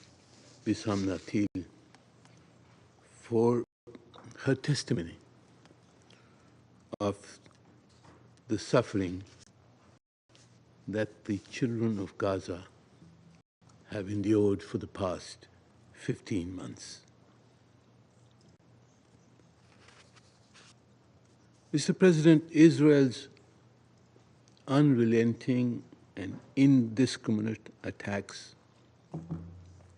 on the civilian population in Gaza for 15 sustained months with one pause cannot be justified by any argument of the provocation that instigated these attacks. International humanitarian law is quite clear, crystal clear, that no matter what the provocation, the forces of a state are prohibited from attacking civilian structures or even structures where there may be civilians that could suffer as a result of these attacks. This principle has to be upheld if we are today and in the future to be able to contain the consequences of wars and conflicts on innocent people. That was the purpose of the Geneva Conventions. And that purpose was set out after the wars that devastated Europe and the world. And today, that purpose must be reinstated as we see the suffering that has been caused by Israel's brutal and indiscriminate war in Gaza. 46,000 people killed, most of them women and children. How can this be justified? Among the tragedies of the Palestinian people, the suffering of the children in Gaza stands out as a black mark on humanity at large, not only on those who caused the suffering by their bombs and artillery, not only on those who allowed this to happen over 15 months, that this Security Council remained frozen because of the position of certain states. Not only those who continued to supply weapons and ammunition to the attacking forces who were killing children every day, but even all of us. And I'm glad I was not on the Security Council, Mr. President, last year, and that I come on the Council at a time when a ceasefire has been achieved, however fragile. But this deliberate policy of targeting civilians, irrespective of the fact that the majority being killed are children and women, hospitals attacked, schools attacked, children targeted by snipers.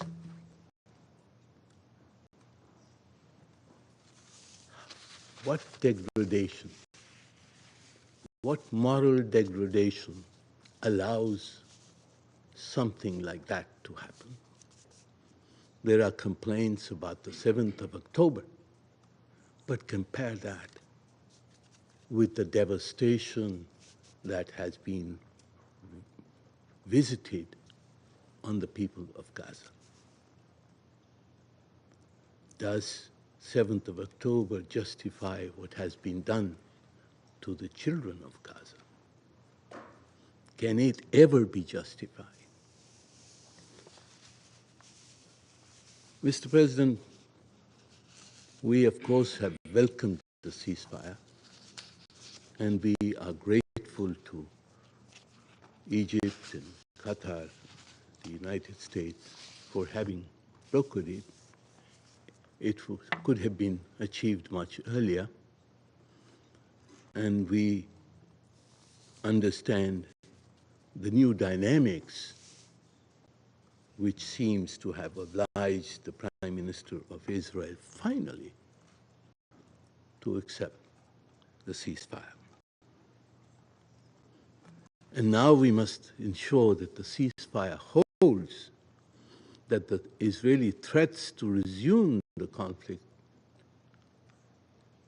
are held back. We are concerned also about what's happening in the West Bank. Ceasefire in Gaza and escalation simultaneously of violence in the West Bank. The Security Council must take cognizance of what is happening in the West Bank as well. Humanitarian aid, of course, has to be accelerated. We fully share the remarks of Mr. Fletcher on how much aid should go through. There is risk of disease, water scarcity, scarcity of food. All of these requirements must be addressed. All border crossings must be opened, and UNRWA's continued operation must be ensured by the international community and this Security Council. We will need a reconstruction plan to be implemented immediately, because the Palestinian people are being asked to return to their homes, but look at the homes. There are no homes. Everything has been devastated. Where will they go for shelter? Mr. President, finally, we must talk about accountability. Last year, the IDF was finally listed in the Secretary General's report on children and armed conflict. The Security Council's mechanism of children in armed conflict must serve as a vital tool for scrutinizing the IDF's actions and to ensure justice and accountability for the Palestinian children. And it should continue to report objectively and comprehensively on the plight of children affected by Israel's war in Gaza. Mr. President, heinous crimes have been committed in this brutal war, particularly against children, in violation of international humanitarian law, the Geneva Conventions, the Convention on the Right of the Child, the Convention on Genocide. There must be accountability for these crimes. This is essential to restore international legitimacy. We must try to ensure that such brutal slaughter of children never happens again. I thank you. I thank the representative of Pakistan for the statement. And I now give the floor to the representative of France. Monsieur le Président, je remercie le secrétaire général adjoint aux affaires humanitaires et Madame Nathil pour leurs exposés. Ceci nous rappelle à quel point le conflit à Gaza a été meurtrier pour les enfants palestiniens. Selon l'UNICEF, plus de 14 500 enfants ont été tués à Gaza depuis le début de la guerre. C'est plus que le nombre d'enfants tués en 4 ans de guerre dans le monde entier. 25 000 enfants ont été blessés. Gaza compte le plus grand nombre d'enfants amputés par habitant au monde. 17 000 ont été séparés de leurs parents en raison du conflit ou se retrouvent seuls suite à la mort de ces derniers. Plus d'1 million d'enfants ont été déplacés. Ces chiffres sont terribles.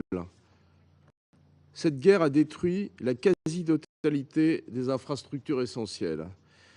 Les violations graves des droits des enfants bafouent le droit international humanitaire et les droits de l'homme.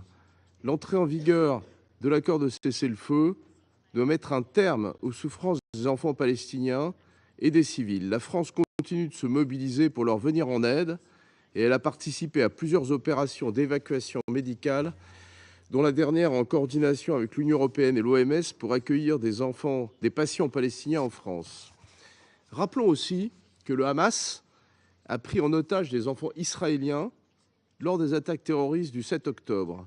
La France continuera de condamner ces attaques et ces enlèvements.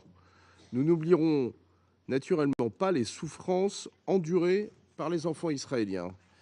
Monsieur le Président, l'accord entré en vigueur doit permettre la libération de tous les otages, dont nos 2 compatriotes, Ofer Calderon et Ohad Yahalemi, ainsi que l'acheminement massif de l'aide au profit des populations, en particulier pour les enfants palestiniens.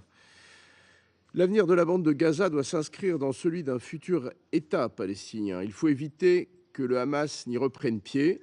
L'autorité palestinienne doit pouvoir y revenir au plus vite. Et cela doit être facilité par Israël, qui doit aussi permettre à l'autorité palestinienne d'exercer ses prérogatives en Cisjordanie. La France appelle à ce que ce cessez-le-feu soit l'occasion d'enclencher un processus irréversible débouchant sur la solution des 2 États. Elle y est engagée au sein de ce Conseil et dans toutes les enceintes. Monsieur le Président, permettez-moi de conclure en rappelant que la protection des enfants dans les conflits armés est une priorité absolue de la France, qui restera pleinement mobilisée, y compris dans la perspective, en 2027, des 20 ans des principes et engagements de Paris, qui sont une référence majeure pour la protection des enfants.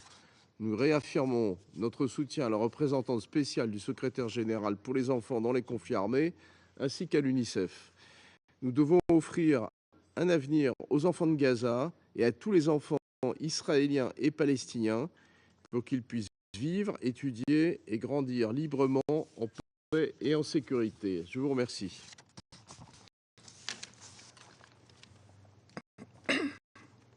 I thank the representative of France for the statement, and I now give the floor to the representative of Korea.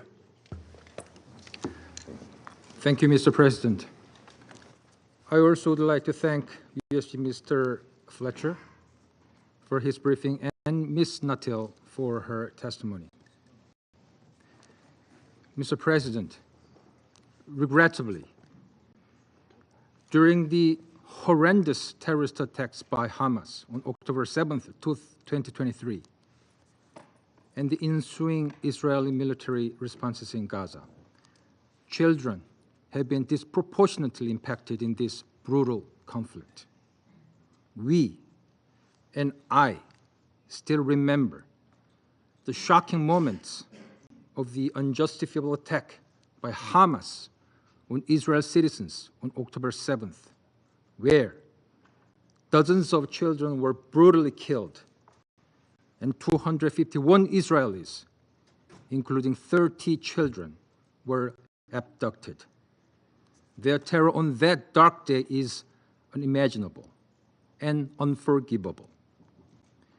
While we unequivocally condemn the terrorist attacks by Hamas, we remain seriously alarmed by the extensive killing of Palestinian children in Gaza over the last 15 months.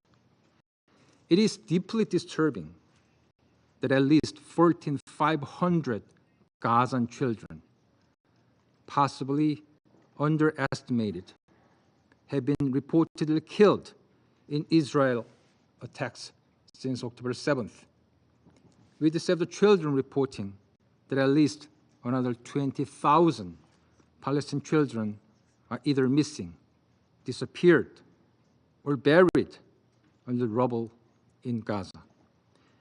The Secretary General's annual report on children and armed conflict last year staggeringly detailed that more than 1/3 of the total verified cases of killing and maiming all around the world occurred in Israel and Palestine, mostly between October 7th and December in 2023. And this year's figure is expected to be even higher, given the escalated hostilities that continued throughout the entirety of 2024. Mr. President, the Republic of Korea wholeheartedly welcomes the ceasefire agreement and hopes it will serve as a true stepping stone for Gaza's 1 million children to finally be relieved of this perpetual nightmare. We also note that the 90 Palestinian prisoners released on January 19th from Israeli prisons in exchange for 3 Israeli hostages include women and minors, some of whom are reportedly as young as 12 years old.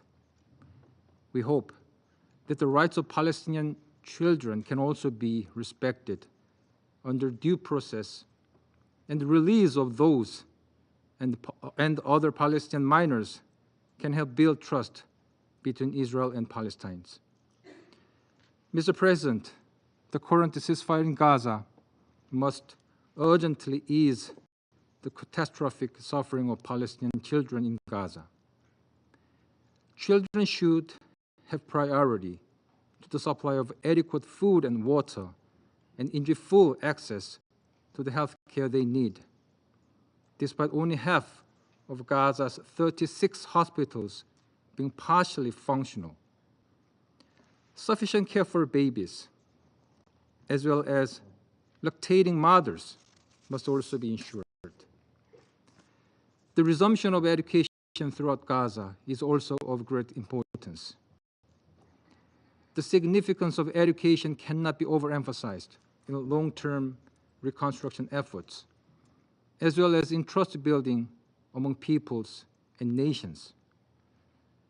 Thus, it is deeply concerning that children in Gaza have already lost 2 years of education, as nearly 88% of schools in Gaza either need full reconstruction or major rehabilitation. We recognize UNRWA's vital role in providing essential services to Palestinian children, including healthcare and education. Mr. President, the future of Israel and Palestine belongs to the children in the region. We, the adults of the current generation, have the responsibility of providing a better future for all children in the Middle East to inherit. The terror of October 7th and the horror in Gaza for the last 15 months once again reminds us that the status quo is neither acceptable nor sustainable. The realization of the two-state solution, where both Israel and Palestine live side by side in peace, security, and dignity, is not an option, but an imperative. Let us begin a sincere discussion to revive the stalled Middle East peace process, while appreciating relevant initiatives, including the Global Alliance to implement the two-state solution by Saudi Arabia, Norway, and the European Union. The Republic of Korea will faithfully engage in every effort to this end. I thank you, Mr. President. I thank the representative of the Republic of Korea for the statement, and I now give the floor to the representative of Somalia. Mr. President, I thank the Presidency for convening this important meeting in the call by the Russian Federation Algeria, Pakistan, Sierra Leone, and my own country, Somalia. I also extend our appreciation to USG Fletcher for his comprehensive update and thank Ms. Bissan for her courage and sobering brief about the situation of children in Gaza. We have all heard with heavy heart the devastating situation of children in Gaza. While we acknowledge the recent pause agreement, we must confront an uncomfortable truth. Temporary respite, though welcome, falls devastatingly short of what Gaza's children desperately need. Palestinian children have witnessed and experienced horrors that no human being, let alone a child, should ever endure. They have lost homes, family members, and their fundamental right to a safe childhood. The recent developments, including the ceasefire agreement and the related hostage exchange, offer a glimmer of hope for the protection and well-being of children who have borne the brunt of this prolonged conflict. While a crucial first step, it must be transformed into a permanent ceasefire. This is not merely a diplomatic preference, it's an absolute necessity for the survival and the recovery of Gaza's children. The damage inflicted over the past months threatens not just individual futures, but risks scarring Palestinian society for generations to come. In that regard, Somalia would like to emphasize the following points. First, protection of children. The children of Gaza must be shielded from violence and the devastating impacts of conflict. Somalia reiterates the necessity of upholding international humanitarian and human rights law, particularly the Convention of the Rights of Children. The protection of children's lives, safety, and dignity must remain a top priority. We urge compliance and implementation of obligation under the ceasefire agreement and ensure accountability for any violations. Second, humanitarian access and aid. We welcome the humanitarian assistance delivery to those desperately in need, as mentioned by USG Fletcher. Children across Gaza face acute shortages of food, clean water, and medical care. The specter of famine looms, while countless injured children require medical attention that Gaza's devastated healthcare system cannot provide. We join others in calling to immediately open all crossing points into Gaza and remove arbitrary restrictions on all aid delivery. The needs of children, not a political considerations, must determine the scale of humanitarian assistance. Adequate funding for organizations like UNICEF and UNRWA is essential to sustain life-saving efforts and rebuild Gaza's infrastructure, including schools and hospitals. We reiterate that UNRWA's continued operations can complement the ceasefire agreement as it's crucial for delivering services on the required scale. Third, psychological and educational support. As USG Fletcher mentioned, and listening to Ms. Natale's vivid stories of horror, the trauma inflicted on children during the conflict is immense, with many suffering is irreversible harm. We must ensure that children requiring specialized medical care can be evacuated safely, accompanied by their caregivers. The denial of such care violates both international humanitarian law and the Convention on the Rights of Children. Priority should be given to facilities in the West Bank, including East Jerusalem, followed by appropriate international facilities based on the medical necessity. Somalia calls for urgent investment in health services and infrastructure, including mental health and psychological support services, alongside the rehabilitation of schools and education systems. This includes addressing the need of children with disabilities resulting from violence, ensuring inclusiveness in the recovery efforts. Fifth, sustainable peace and long-term recovery. We emphasize that lasting peace requires addressing the underlying cause of the conflict, including the occupation and the blockade of Gaza. Children in Gaza must be granted the right to grow in a safe and dignified environment. The reconstruction of Gaza's critical infrastructure must be Palestinian-led, inclusive, and centered on the needs of the children. International actors must work collectively to rebuild healthcare systems, support economic recovery, and ensure that the territorial integrity of Gaza within the borders of the context of a unified Palestinian state. Sixth, and my last point, mine clearance and post-conflict safety. The vast amounts of unexploded ordnance in Gaza pose a severe risk to children. We call for immediate international support for mine risk education and clearance efforts to safeguard the lives and facilities of reconstruction. To conclude, Mr. President, the plight of Gaza's children is a stark reminder of the human cost of conflict and the urgent need for a comprehensive and just and lasting resolution. Somalia remains committed to advocating for their rights and ensuring their voices are heard in the pursuit of peace and stability. We tell the children of Palestine, you have the right to life, you have the right to education, you have the right to eat, to sleep in a safe environment. Somalia calls on the right of international community to act with urgency and compassion to restore hope for Gaza's children and ensure a brighter future for all. I thank you, Mr. President. I thank the representative of Somalia for the statement, and I now give the floor to the representative of Denmark. Thank you, Mr. President. I also wish to thank USG Fletcher and Ms. Natil for their sobering briefings. Last week, a long-awaited ceasefire and hostage agreement was reached. An agreement which we hope will ensure the release of all remaining hostages, adequate humanitarian aid, and which can hopefully lead to a permanent ceasefire to allow for reconstruction and a path toward a two-state solution.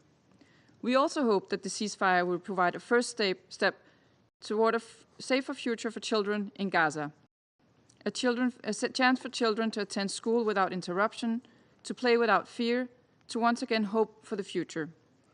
On this fifth day of its implementation, we call on all parties to uphold their commitments and ensure that the agreement is fully implemented. Mr. President, as we've seen in far too many conflicts around the world, children bear the brunt of war.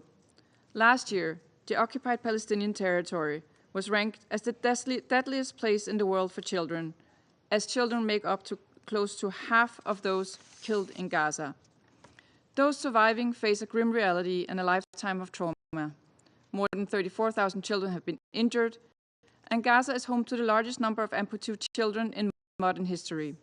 Gaza also has the highest rate of children malnutrition globally, and approximately 1 million children are estimated to be in need of mental health and psychosocial support. The war has left close to 17,000 children orphaned. More than 95% of schools in Gaza have been partially or completely destroyed. And the 625,000 school-aged children of Gaza have lost more than 1 year of learning. These figures and the immense suffering they convey are more than shocking.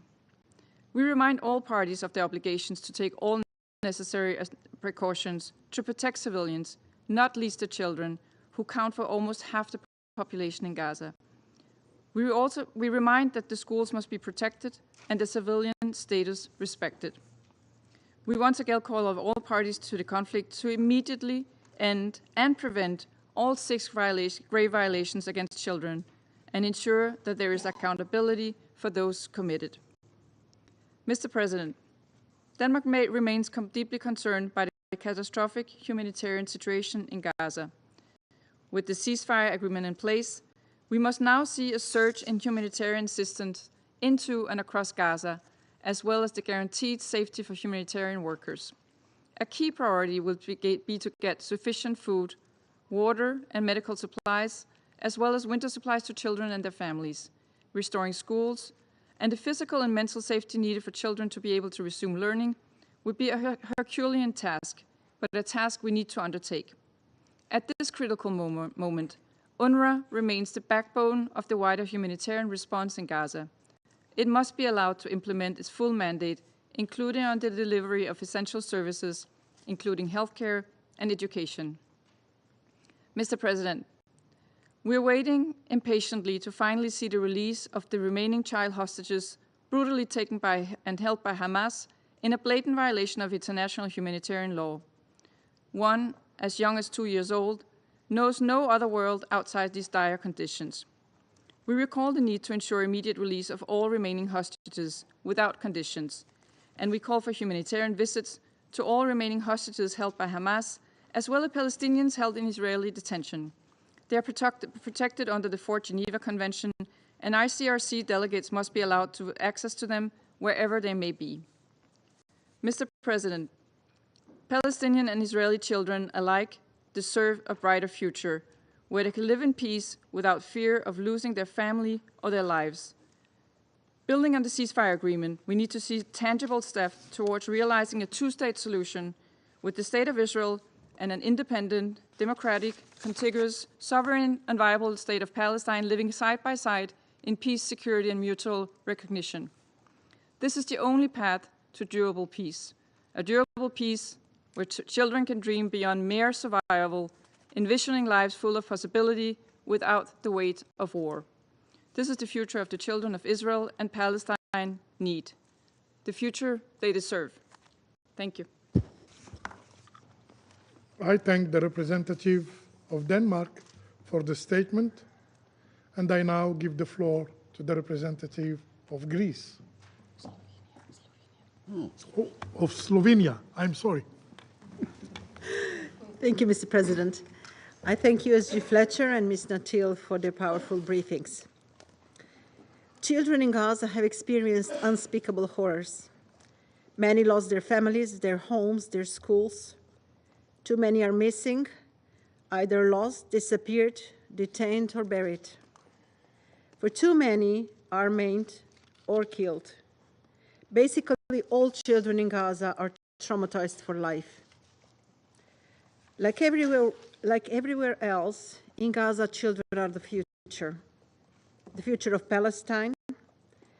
And to rebuild Gaza into a place of living, place of hope and lasting peace, we must ensure that its people's trauma is not perpetrated. We once again welcome the ceasefire agreement and urge all parties to fully uphold their commitments.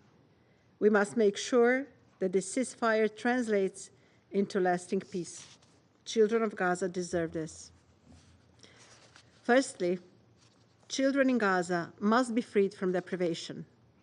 Safe, sustained, and unimpeded access to large-scale humanitarian aid must be guaranteed to ease their pain and treat the widespread malnutrition. Access constraints need to be lifted, and security and stability must be guaranteed. A full range of supplies, including water, food, shelter, medical supplies, fuel, and winter essentials, must be allowed into Gaza. This must be accompanied with materials for the restoration of critical civilian infrastructure, water supplies, hospitals, schools, housing, and markets. Additionally, children must have the means and the opportunities to be reunited with their family members. Secondly, children in Gaza need access to health services. Healthcare in Gaza has been under attack, rendering the majority of hospitals and health centers out of service and the rest only partially functioning.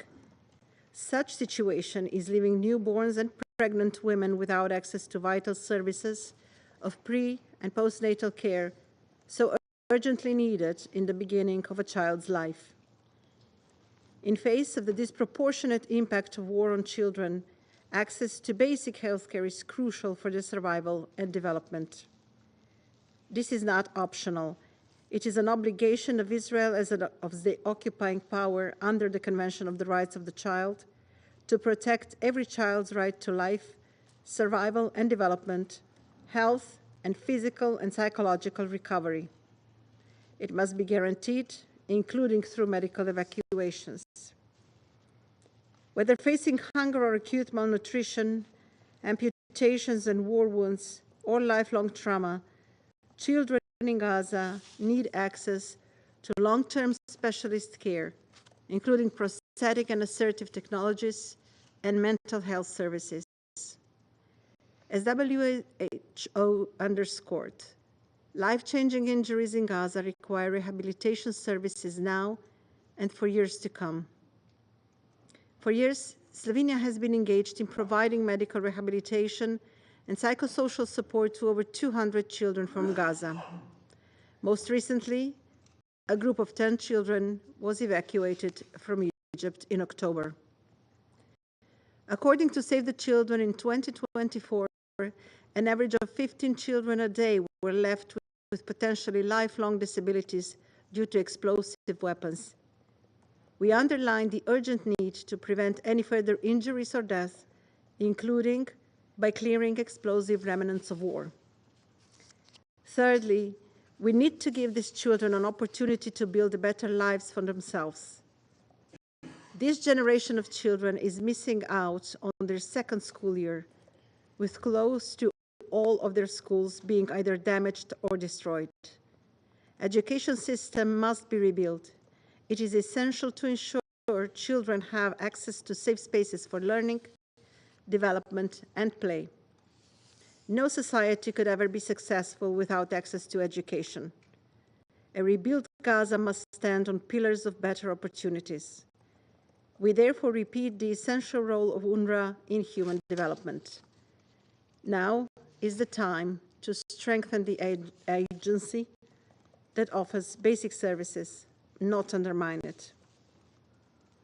Mr. President, children are the biggest victims of any war. We therefore encourage listed parties in the Secretary General's annual report on children and armed conflict to initiate a dialogue with the UN for the development, adoption, and implementation of action plans to end and prevent grave violations against children. Mr. Till, we were touched by carefully crafted words in your writings. In Slovenia's Book of Life, we always acknowledged Palestinians, and in fact, every human being has more than just numbers and names. Images of children in Gaza during this war have been our constant reminder not to give up on peace. Now that the ceasefire agreement is in place, many of children have nowhere to go and no one to turn to. Their stories and struggles remind us that despite the recent breakthrough, our work has not yet finished. This Council must continue working on a pathway to lasting peace and a two-state solution. Only then there will be also a peaceful future for children in Palestine, Israel, and the region. I thank you, Mr. President.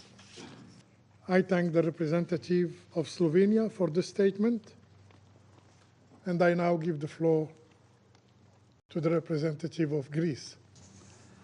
Thank you, Mr. President. I would like to thank USG Fletcher and Ms. Natil for the detailed briefings. Mr. President, early on in this war, the Security Council recognized its disproportionate impact on children when it adopted the Resolution 2712 in 2023, demanding the parties to comply with their obligations under international law, including international humanitarian law, notably with regard to the protection of civilians, especially children. Evidently, this war has taken a shocking toll on children in Gaza, reportedly leaving at least 40,500 dead and thousands more injured, separated from their families, and nearly 1 million internally displaced. They all have names, they all deserve a better future. Mr. President, a few days ago in this chamber, we welcomed the long overdue ceasefire deal struck within the parties in hope that it will last and lead to a situation where recovery for 15 enormously difficult months for the people of Gaza can be attainable. We understand the shock on Israeli society and the international community by the horrendous attacks of October 7 by Hamas, which also led to the killing and abductions of many children. At the same time, international law, international humanitarian law must remain the compass of our behavior.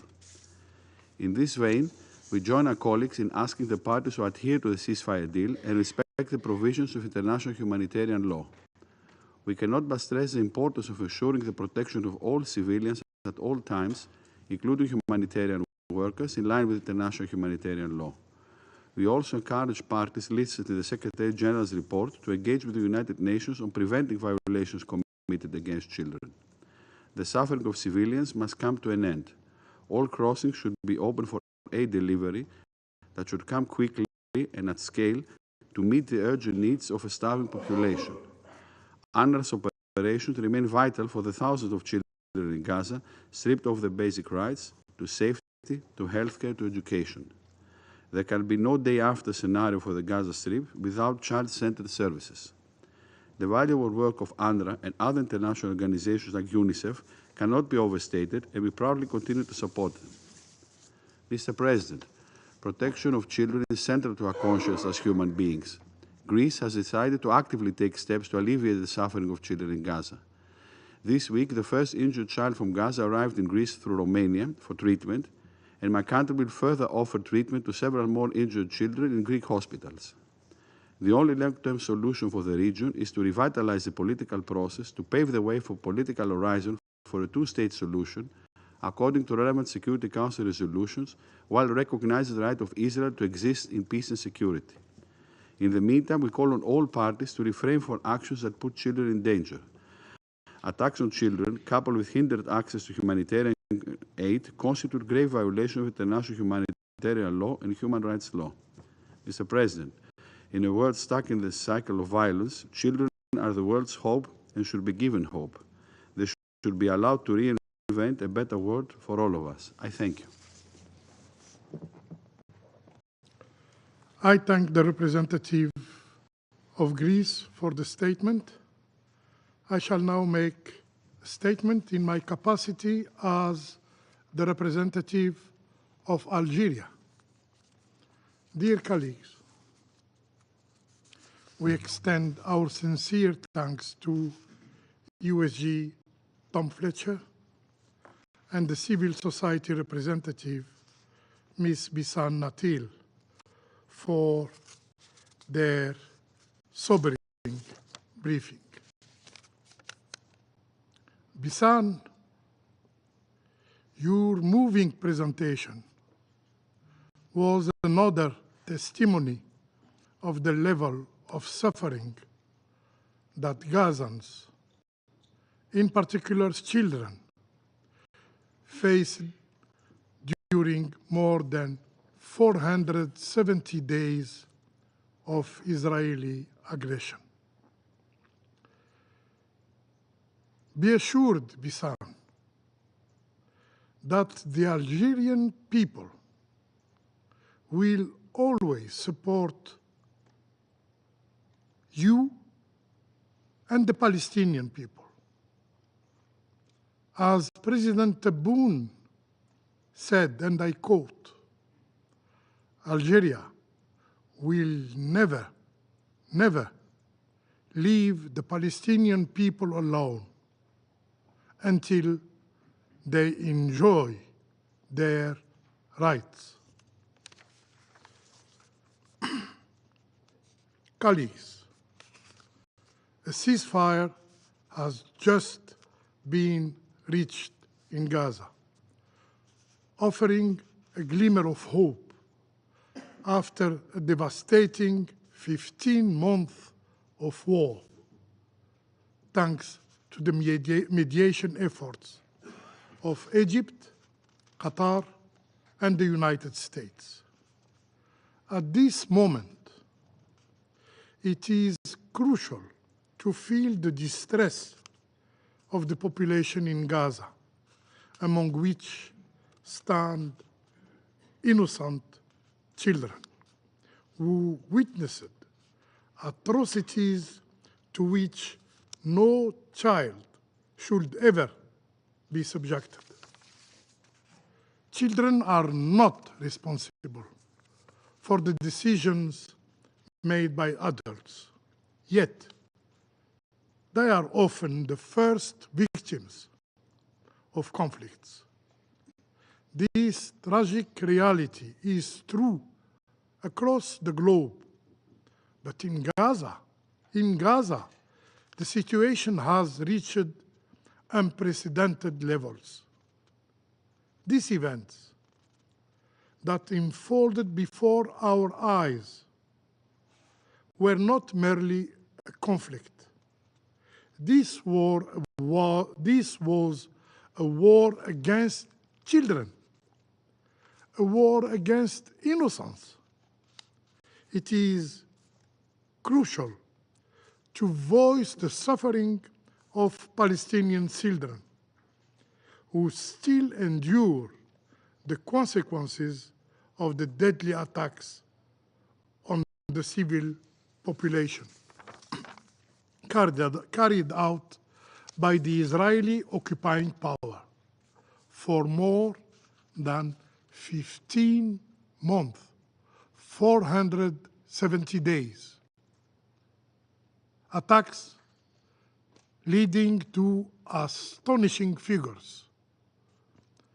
Thousands of injuring children, among which the highest number of child amputees in modern history. An estimated of 17,000 unaccompanied children are separated from their parents. Nearly 1 million displaced from their homes. And we should not forget about the children who lost their lives as a consequence of armed attacks, bombing, hunger, and lack of access to health care, and even frozen to death, to mention but a few of the violation of international humanitarian law.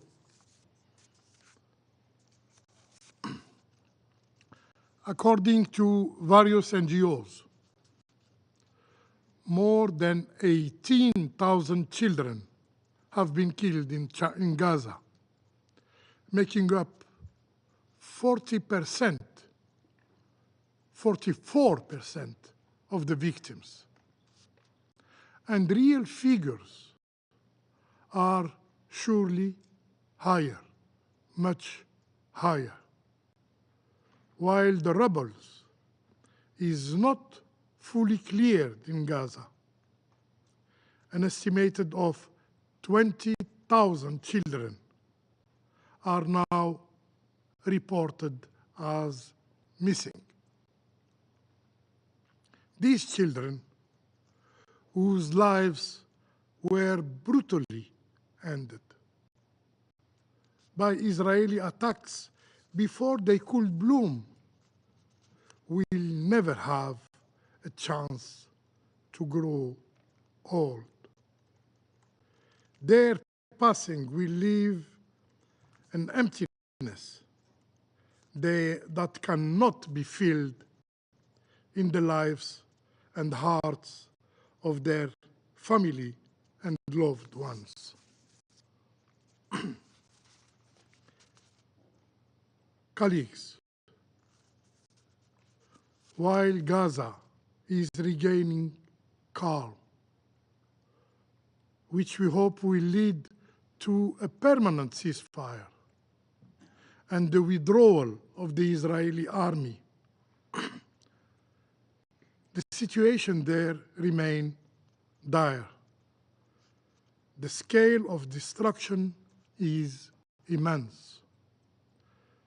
The long-term consequences on the lives of people in Gaza, particularly children, are also profound as they suffer significant losses face severe trauma, experience injuries, and are subject to displacement. These children are now out of school. They have no access to health care. This is the dark reality children in Gaza are experiencing. The perpetrators of this heinous killing, heinous crime against children must be held accountable. There should be no room for impunity, no room for immunity. Colleagues, it's time for recovery, and we must act urgently to save lives and help children heal. The damage caused by conflict is so extensive that even people's hope in life need to be rebuilt in Gaza. To achieve this objective, we need to focus on children by granting them access to education and to health care. With over 660,000 students currently out of school, the challenges are immense, especially considering that at least 88% of school buildings requires either full reconstruction or major repairs. Moreover, malnutrition is rampant. Over 96 of children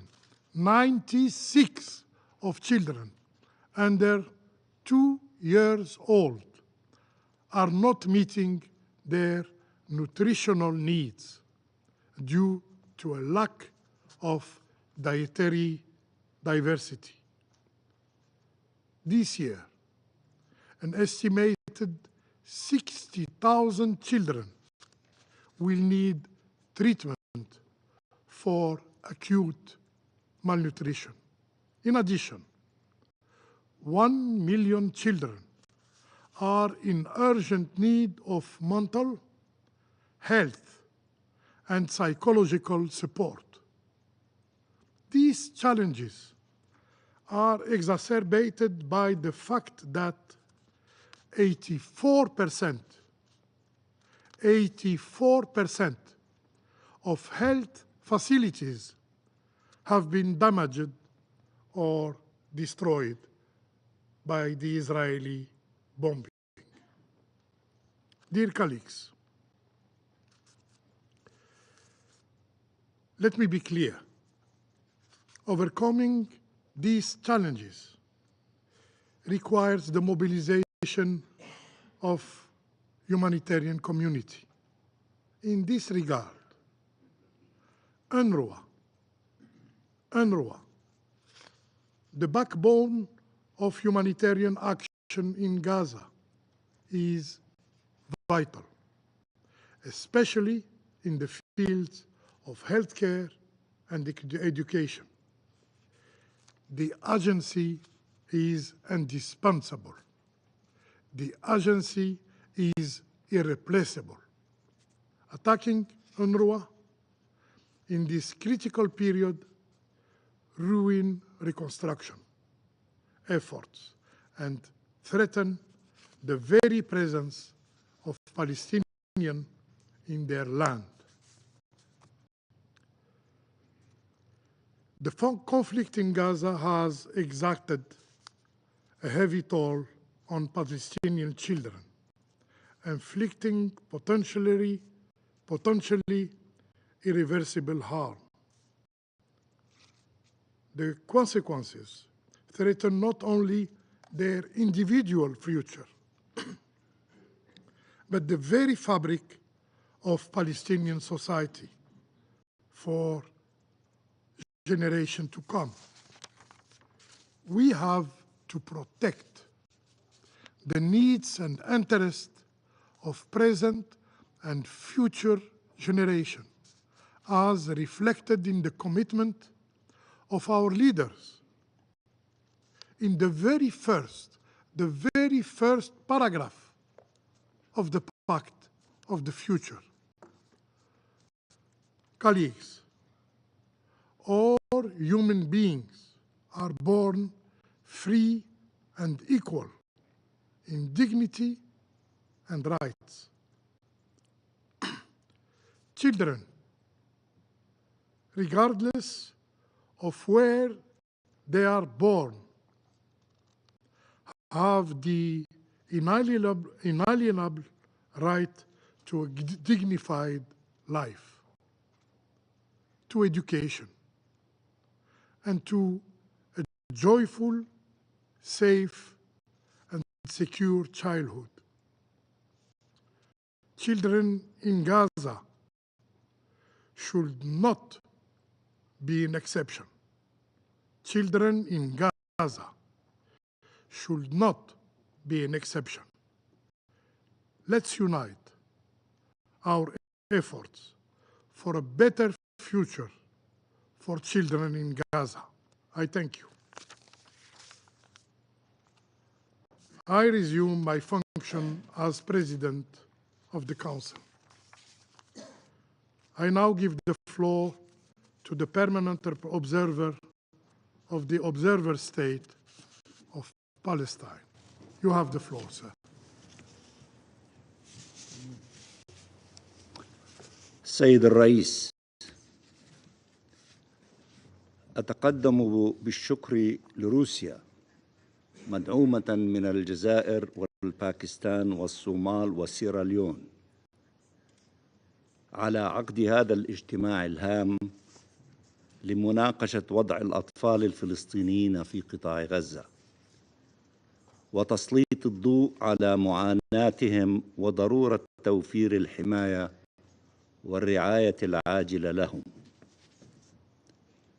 الآن ومع وقف إطلاق النار الذي يجب أن يكون دائماً، لعله حان الوقت ليقوم مجلس الأمن بزيارة قطاع غزة المنكوب لتشهدوا بأعينكم ما حل بشعبنا وأطفالنا بسبب ما اقترفته إسرائيل من جرائم حرب وجرائم ضد الإنسانية على مدار 15 شهراً من الإبادة الجماعية و17 عاماً من الحصار الظالم، لتشهدوا أيضاً ما سببته ثقافة الإفلات من العقاب وازدواجية المعايير والحصانة وغياب المساءلة التي تمتعت بها إسرائيل كسلطة قائمة بالاحتلال بدون وجه حق.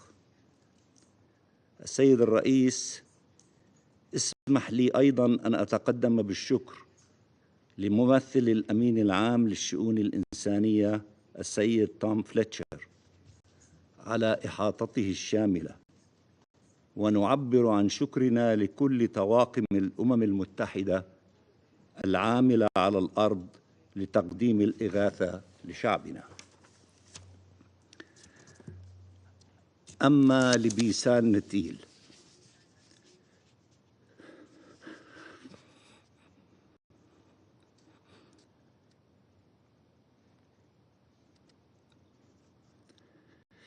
ابنتنا من غزة، أقول لها كم نحن فخورون بك وبشابات وشباب فلسطين، ولا شيء يملأنا فخراً مثل أن يتحدث أبناؤنا في غزة عن غزة لمجلس الأمن وللعالم. خاصة بعد هذا الغياب الطويل الذي فرضه الاحتلال عليكم. لقد عبرت بروح مفعمة بالإنسانية والأمل عن معاناتكم وهول ما ألم بكم، فألف شكر على ذلك باسم كل أطفال فلسطين. تعتصر قلوبنا ألما عليكم على مدار هذه الإبادة البغيضة، فكنا نتابع نبض حياتكم القادم من بيت حنون وبيت لاهية وجباليا وغزة والوسطى ودير البلح وخان يونس ورفح. ونعلم أنكم وأطفالكم تعانون وتتحملون ما لا يمكن أن يتحمله الإنسان، ظلما وعدوانا ودون أي ذنب. تواجهون الآلة الإسرائيلية، آلة القتل والتدمير والتهجير والتطهير العرقي التي تريد النيل من محاولاتكم للنجاة من القصف والقتل ومن الضياع تحت الردم ومن الاعتقال ومن المرض والخوف والتجويع والتعطيش ومن حر الصيف وبرد الشتاء. نحن ندرك حجم الألم والقهر الذي أصابكم وهول الكارثة التي حلت بكم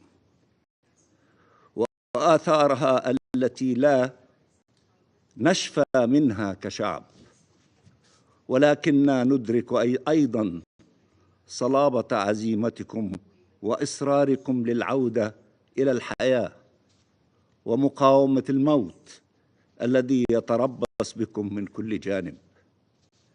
سنبني على هذه العزيمة وعلى هذا الأمل الذي نتفهم أنه قد يكون شحيحاً في هذه الأوقات الصعبة، وخاصة أن بيوت العزاء ما زالت مفتوحة، وكذلك البحث عن رفات الشهداء والمفقودين. أتمنى لكم يا شعبنا في غزة عودة سالمة لحياتكم ولبيوتكم أو ما تبقى منها، عودة سالمة لأهلكم وأحبابكم وأصدقائكم أو من تبقى منهم، وسنكون معكم. سنكون اليد التي تعمر وتبني وتداوي وتضمد الجراح. نصغي لطموحاتكم وأحلامكم المشروعة، وسنبقى دوما صدى لصوتكم حتى يزول هذا الاحتلال الإسرائيلي المجرم عن أرضنا وعن شعبنا.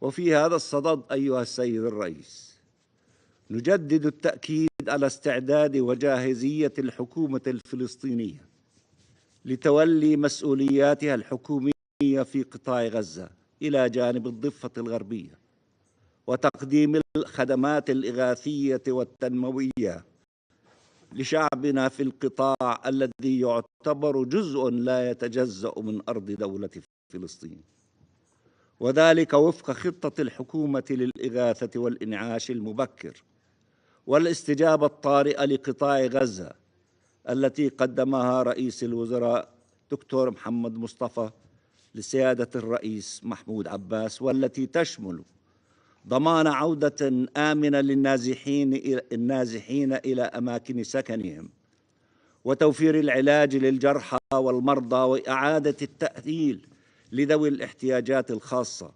والتجهيز لمرحلة إعادة الإعمار الشاملة بما في ذلك استئناف خدمات التعليم والصحة والبنية التحتية واستلام المعابر والحدود وتحقيق الانتعاش الاقتصادي والتعافي الاجتماعي، معتمدين على كفاءات وخبرات بناتنا وأبنائنا من الشعب الفلسطيني القادر على صنع مستقبل أفضل.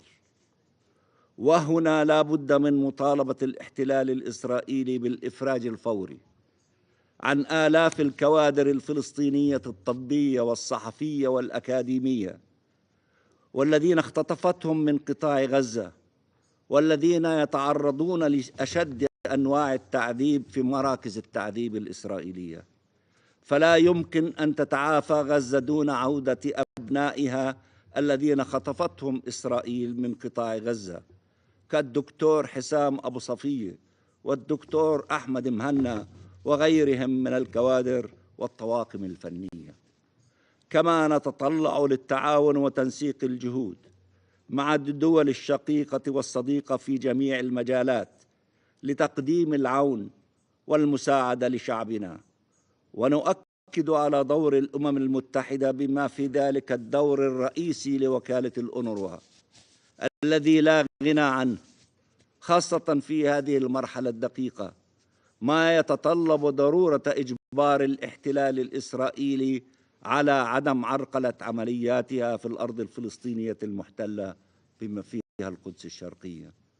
فنحن نريد أن يقوم المجتمع الدولي بتمكين الأونروا على إعادة فتح مدارسها في قطاع غزة وتهيئتها لاستقبال آلاف الأطفال، واستئناف العملية التعليمية بشكل رسمي تصل إلى كل طفل وطفلة بشكل متساوي وآمن، علما منا جميعا أن المدرسة تقدم نوعا من الحماية للأطفال من تبعات الحروب، لما توفره من فرص الدعم النفسي والترفيه للأطفال.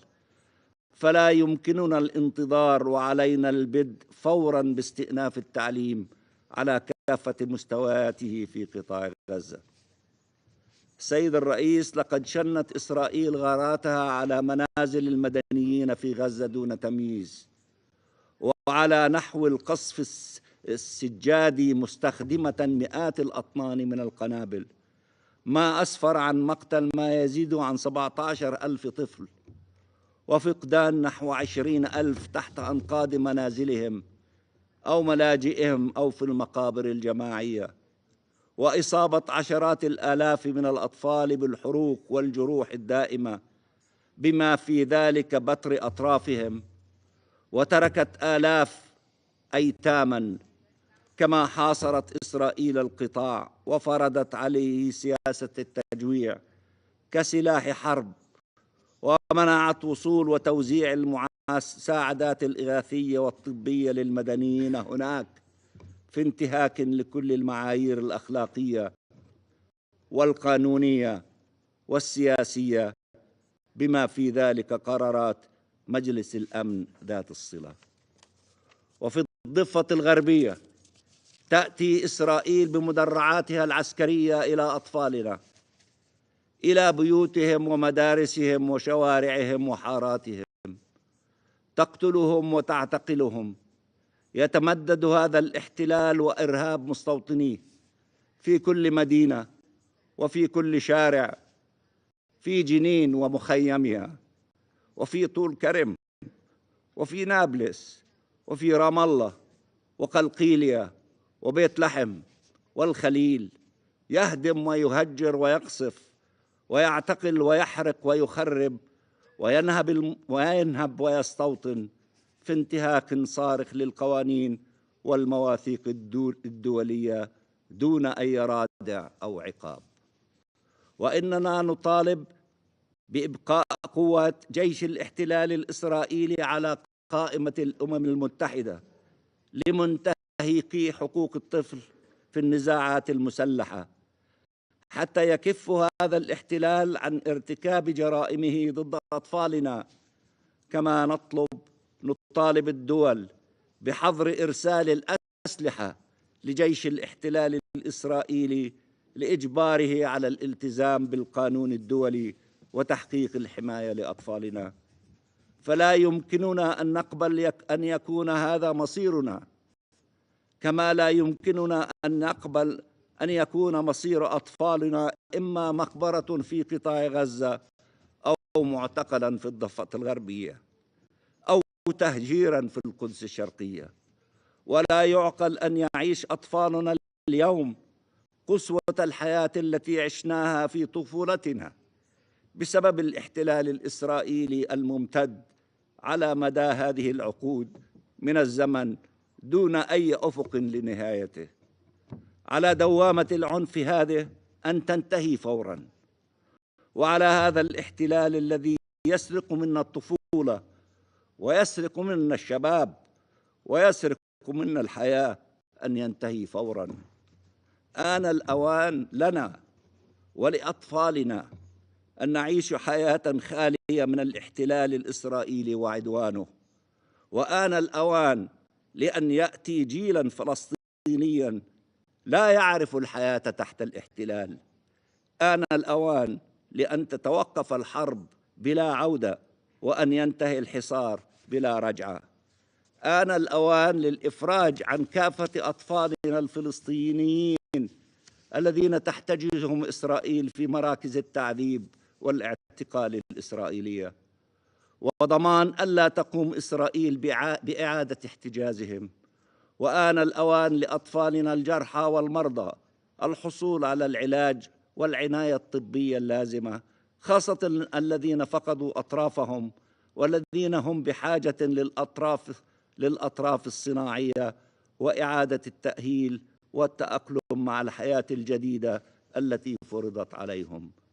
أدعوكم جميعاً إلى الانضمام لجهودنا من أجل تحقيق العدالة والسلام والأمن في منطقتنا، والذي لا يمكن تحقيقه إلا من خلال إنهاء الاحتلال الإسرائيلي غير القانوني لأرضنا وفق فتوى محكمة العدل الدولية، وتحقيق العدالة ومحاسبة المسؤولين عن الجرائم في المحاكم الدولية، وتحقيق استقلال وسيادة دولة فلسطين وعضويتها الكاملة في الأمم المتحدة، حتى يتسنى لشعبنا من ممارسة حقه في تقرير المصير، وحتى يمكن لأطفالنا أن يولدوا وينشأوا في سلام وأمان، قادرين على تحقيق أمنياتهم وبناء مستقبلهم والعيش بحرية وكرامة. وشكرا سيد الرئيس.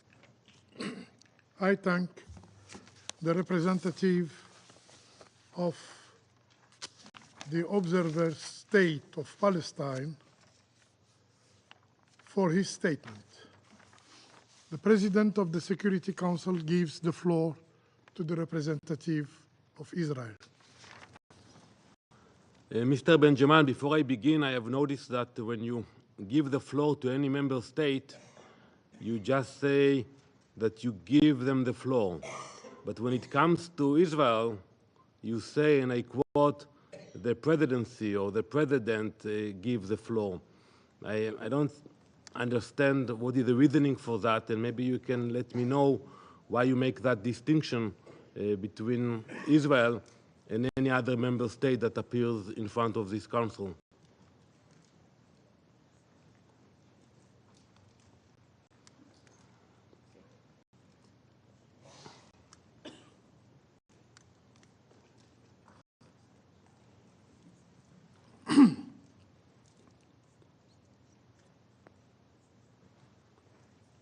Did you finish your statement? No, I haven't started.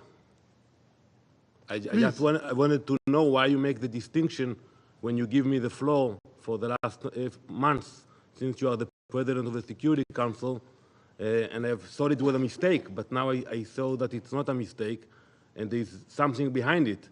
So maybe you have something against my country, but as president of the council, you should put your personal thoughts or feelings aside when you preside over the council. We are chairing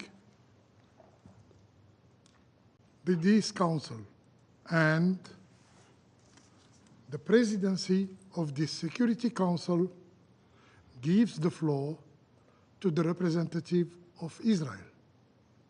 You have the floor, sir.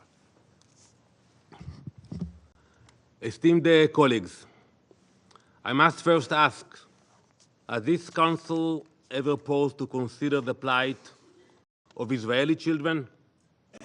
Too many Israeli children were mutilated, tortured, and murdered on October 7.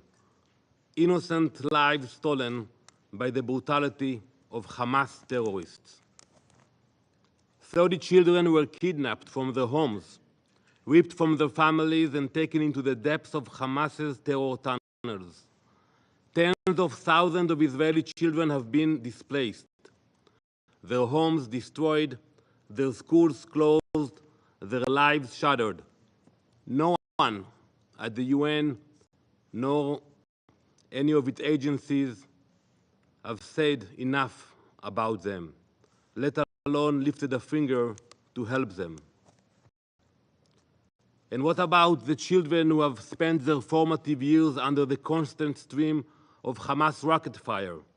Imagine growing up with the sound of sirens, given just seconds to find shelter, with the knowledge that every moment of peace could be destroyed in an instant. Tens of thousands of children have grown up knowing that at any moment a Hamas rocket could kill them. This is a reality for Israeli children. The trauma they have endured is beyond imagination. Yet, where is the Council's compassion? Where are the urgent sessions? Where is the outrage? Instead, we meet here today to discuss only the children of Gaza, while their suffering is real. This discussion is dripping with fake outrage and political agenda. Every member of this council, including those who called for this discussion, knows who bears responsibility for their situation. It is Hamas, not Israel, that has turned Gaza into a war zone. It is Hamas, not Israel, that uses children as human shields. It is Hamas, not Israel, that places its terror infrastructure in schools, hospitals, and civilian neighborhoods. But time and time again, this council chooses to ignore these facts, choosing to vilify the democratic country that goes to every possible length to protect innocent lives. On October 7, Hamas made a deliberate choice to massacre our people. They knew, as did everyone in this chamber, that their actions would provoke the response it has. They knew they were putting their own people in harm's way, and still they carried out their atrocities, hiding behind civilians and daring Israel to act. Today's discussion is an affront to common sense. Those who truly care about the children of Gaza must condemn Hamas unequivocally. Anything less is hypocrisy. Hamas has stolen countless childhoods and poisoned those children's minds. They have turned schools into training grounds for terror, where children are taught to glorify violence and hate. We have all seen the images, and also in the last week, of young Gazan children wearing the Hamas headbands, waving guns in the air. That is the future Hamas wants for Gaza's children. Imagine the level of hatred they have ingrained in those countless young boys. These are not isolated examples. This is systematic indoctrination. Hamas has robbed generations of their innocence and their future. If this council truly cared about the children of Gaza, it would have condemned that indoctrination long ago. But instead, we hear only silence. Let's be honest. What future will the children of Gaza have with Hamas in power? None. They will remain tools for Hamas's terror, cannon fodder for their murderous aims. They will grow up in a society where hatred is celebrated, where violence is glorified and where life is cheap. Is this the future you want for them?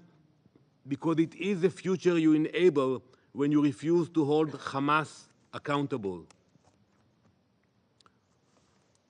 Contrast this with what could have been. And I want to remind you, in 2005, Israel made a painful decision, and an unprecedented one, to withdraw from Gaza.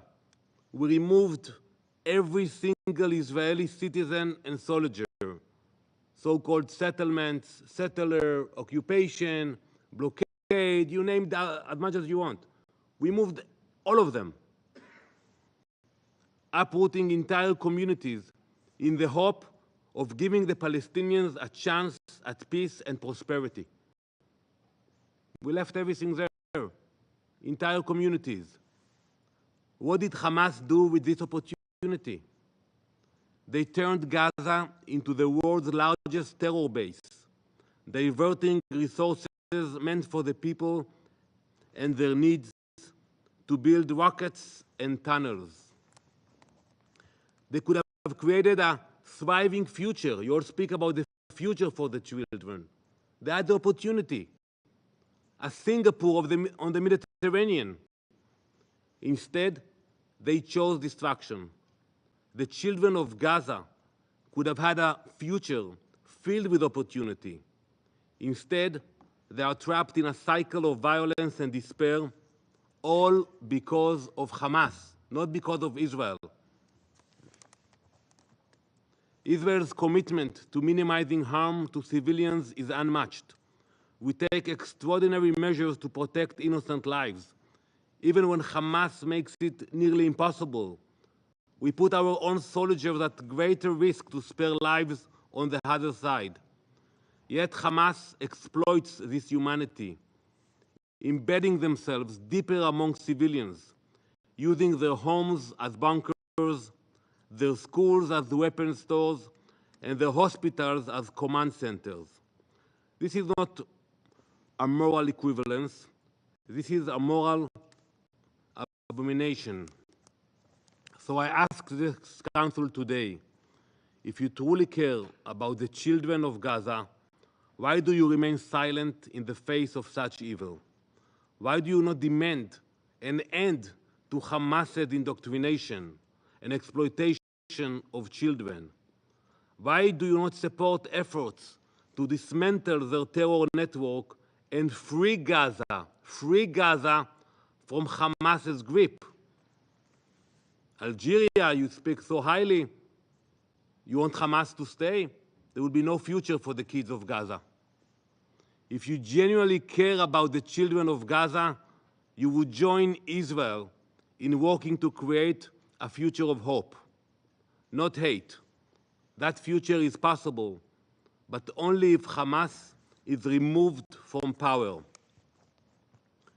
Imagine a Gaza where children go to school to learn, not to be indoctrinated, not with guns. Imagine a Gaza where resources are used to build playgrounds, not tunnels, where hospitals heal rather than hide weapons, where families can live without fear. This is not a pipe dream. It is a reality that could be achieved if Hamas's reign of terror ends. The international community must make a choice. Stand with the children of Gaza or stand with those who use them as shields. You cannot support the children of Gaza and support Hamas at the same time.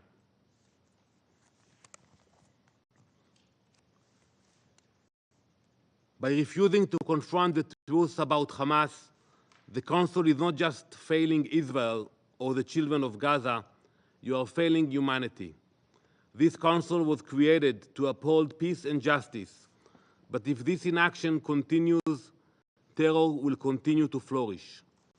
Israel will continue to do everything in its power to protect its people and to seek a better future for all children in the region. But make no mistake, that future cannot and will not include Hamas.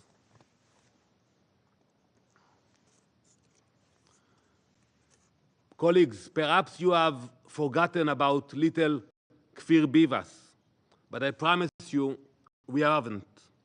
Kfir Bivas was 9 months old when he was ripped from his bed, along with his 4-year-old brother Ariel and his parents Shiri and Yarden. He has remained in the darkness of Hamas's terror dungeons. Since then, we have received no word, nothing about his condition. No visits from the Red Cross, no offers of assistance, and no outrage from the UN. Just a few days ago, Kfir Bivas should have celebrated his 2nd birthday, but for this little boy, there have been no celebrations. Kfir has not had the opportunity to celebrate a single birthday. He has known only captivity and suffering. Do you not hear the cries of Israeli children? Do you not feel the pain of Israeli children? Do you not see their tears? If you did, if you cared for anything other than political agendas, this session would discuss Kfir Bivas and all those Israeli children still suffering as well. Our children, every single one, deserve more than your silence. They deserve more than your indifference. They deserve their lives back.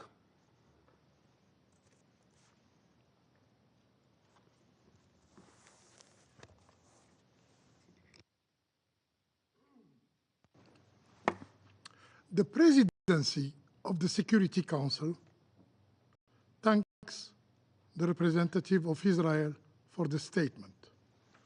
I now give the floor to the representative of Egypt.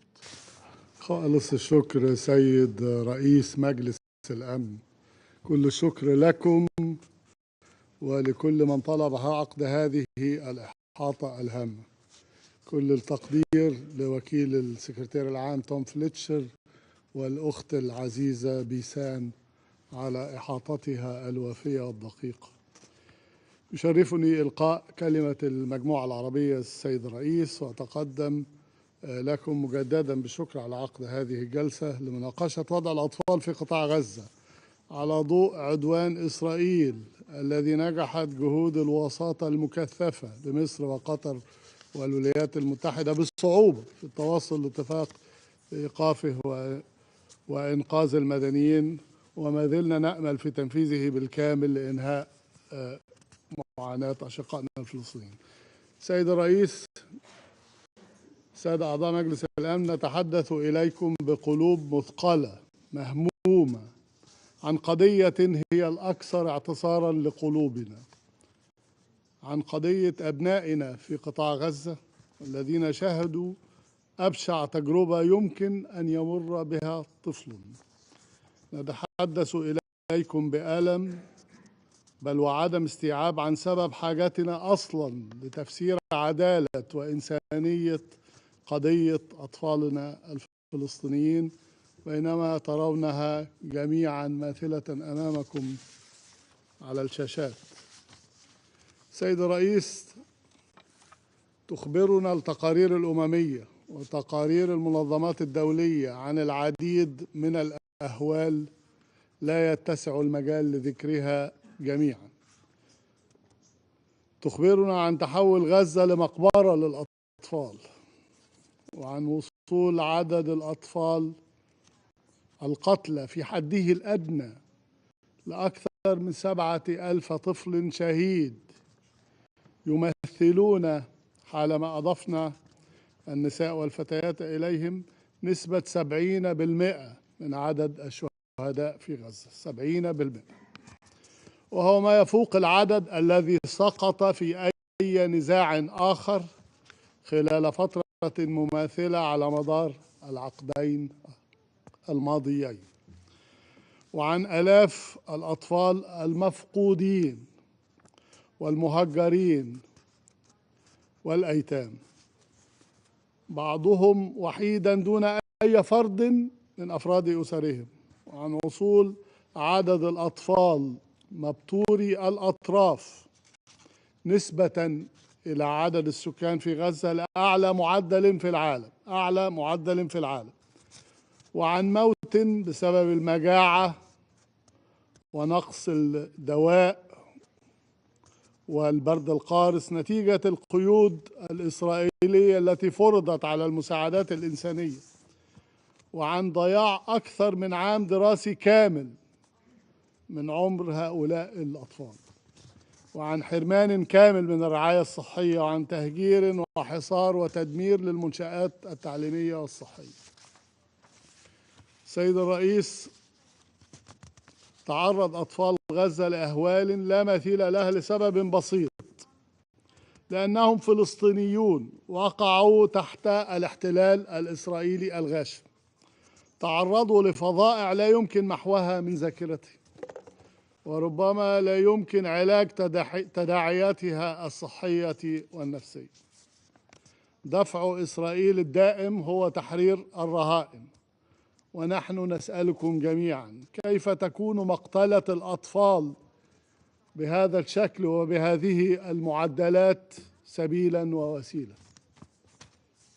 سيد الرئيس، يرتكز موقف المجموعة العربية على النقاط التالية: أولا، تشكل الجرائم التي ارتكبت بحق أطفال فلسطين خرقا جسيما للقواعد التعهدية والعرفية للقانون الدولي الإنساني، ومخالفة لأحكام القانون الجنائي الدولي، وكذلك القانون الدولي لحقوق الإنسان، والتي تنص جميعا على عدم مشروعية استهداف المدنيين ومنهم الأطفال في النزاعات المسلحة، كما أنها تمثل خروقات للالتزامات الدولية الواردة في اتفاقية حقوق الطفل لعام 1989 واتفاقيات جنيف لعام 1949 وبروتوكولها الإضافي الأول لعام 1977. تلك الالتزامات التي أقرها أيضا مجلس الأمن من أجل حماية المدنيين في النزاعات المسلحة في قراراته اعتبارا من القرار 1261 وحتى القرار الأخير 2764 لعام 2024. تشير المجموعة العربية أيضا إلى تعرض الأطفال في غزة لجرائم وانتهاكات بالتزامن مع انتهاكات وقتل المماثل للأطفال الفلسطينيين في الضفة الغربية والقدس الشرقية، وهو ما دفع السكرتير العام للأمم المتحدة لإدراج إسرائيل في قائمة الأطراف الضالعة في ارتكاب انتهاكات جسيمة بحق الأطفال في حالات النزاع المسلح. فقد قتلت إسرائيل خلال هذه الحرب عددا من الأطفال يفوق ما شهدته أي حرب أخرى منذ عقود، ولذلك تشدد المجموعة العربية على ضرورة ووجوب إنفاذ المساءلة والتعاون مع المحاكم الدولية في هذا المسار، وعدم التسامح مطلقا تحت تلك الجرائم تحت أي مبرر. ثالثا، تطالب المجموعة بتكثيف الجهود والموارد الدولية للمشروعات المتعلقة بالإنعاش المبكر والتركيز على إعادة بناء وتشغيل المرافق الصحية والتعليمية التي يحتاج الأطفال خدماتها بشكل فوري. فلا بد من سرعة احتواء تداعيات خروج أطفال غزة من منظومة التعليم وافتقادهم للرعاية الصحية والنفسية اللازمتين.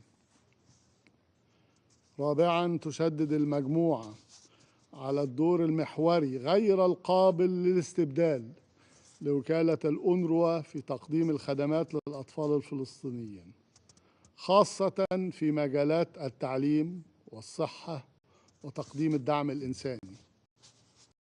ولذلك ولكي نحمي مستقبل أطفالنا يجب الحفاظ على شريان الحياة الوحيد لهم المتمثل في تلك الوكالة الأممية، وكالة الأونروا.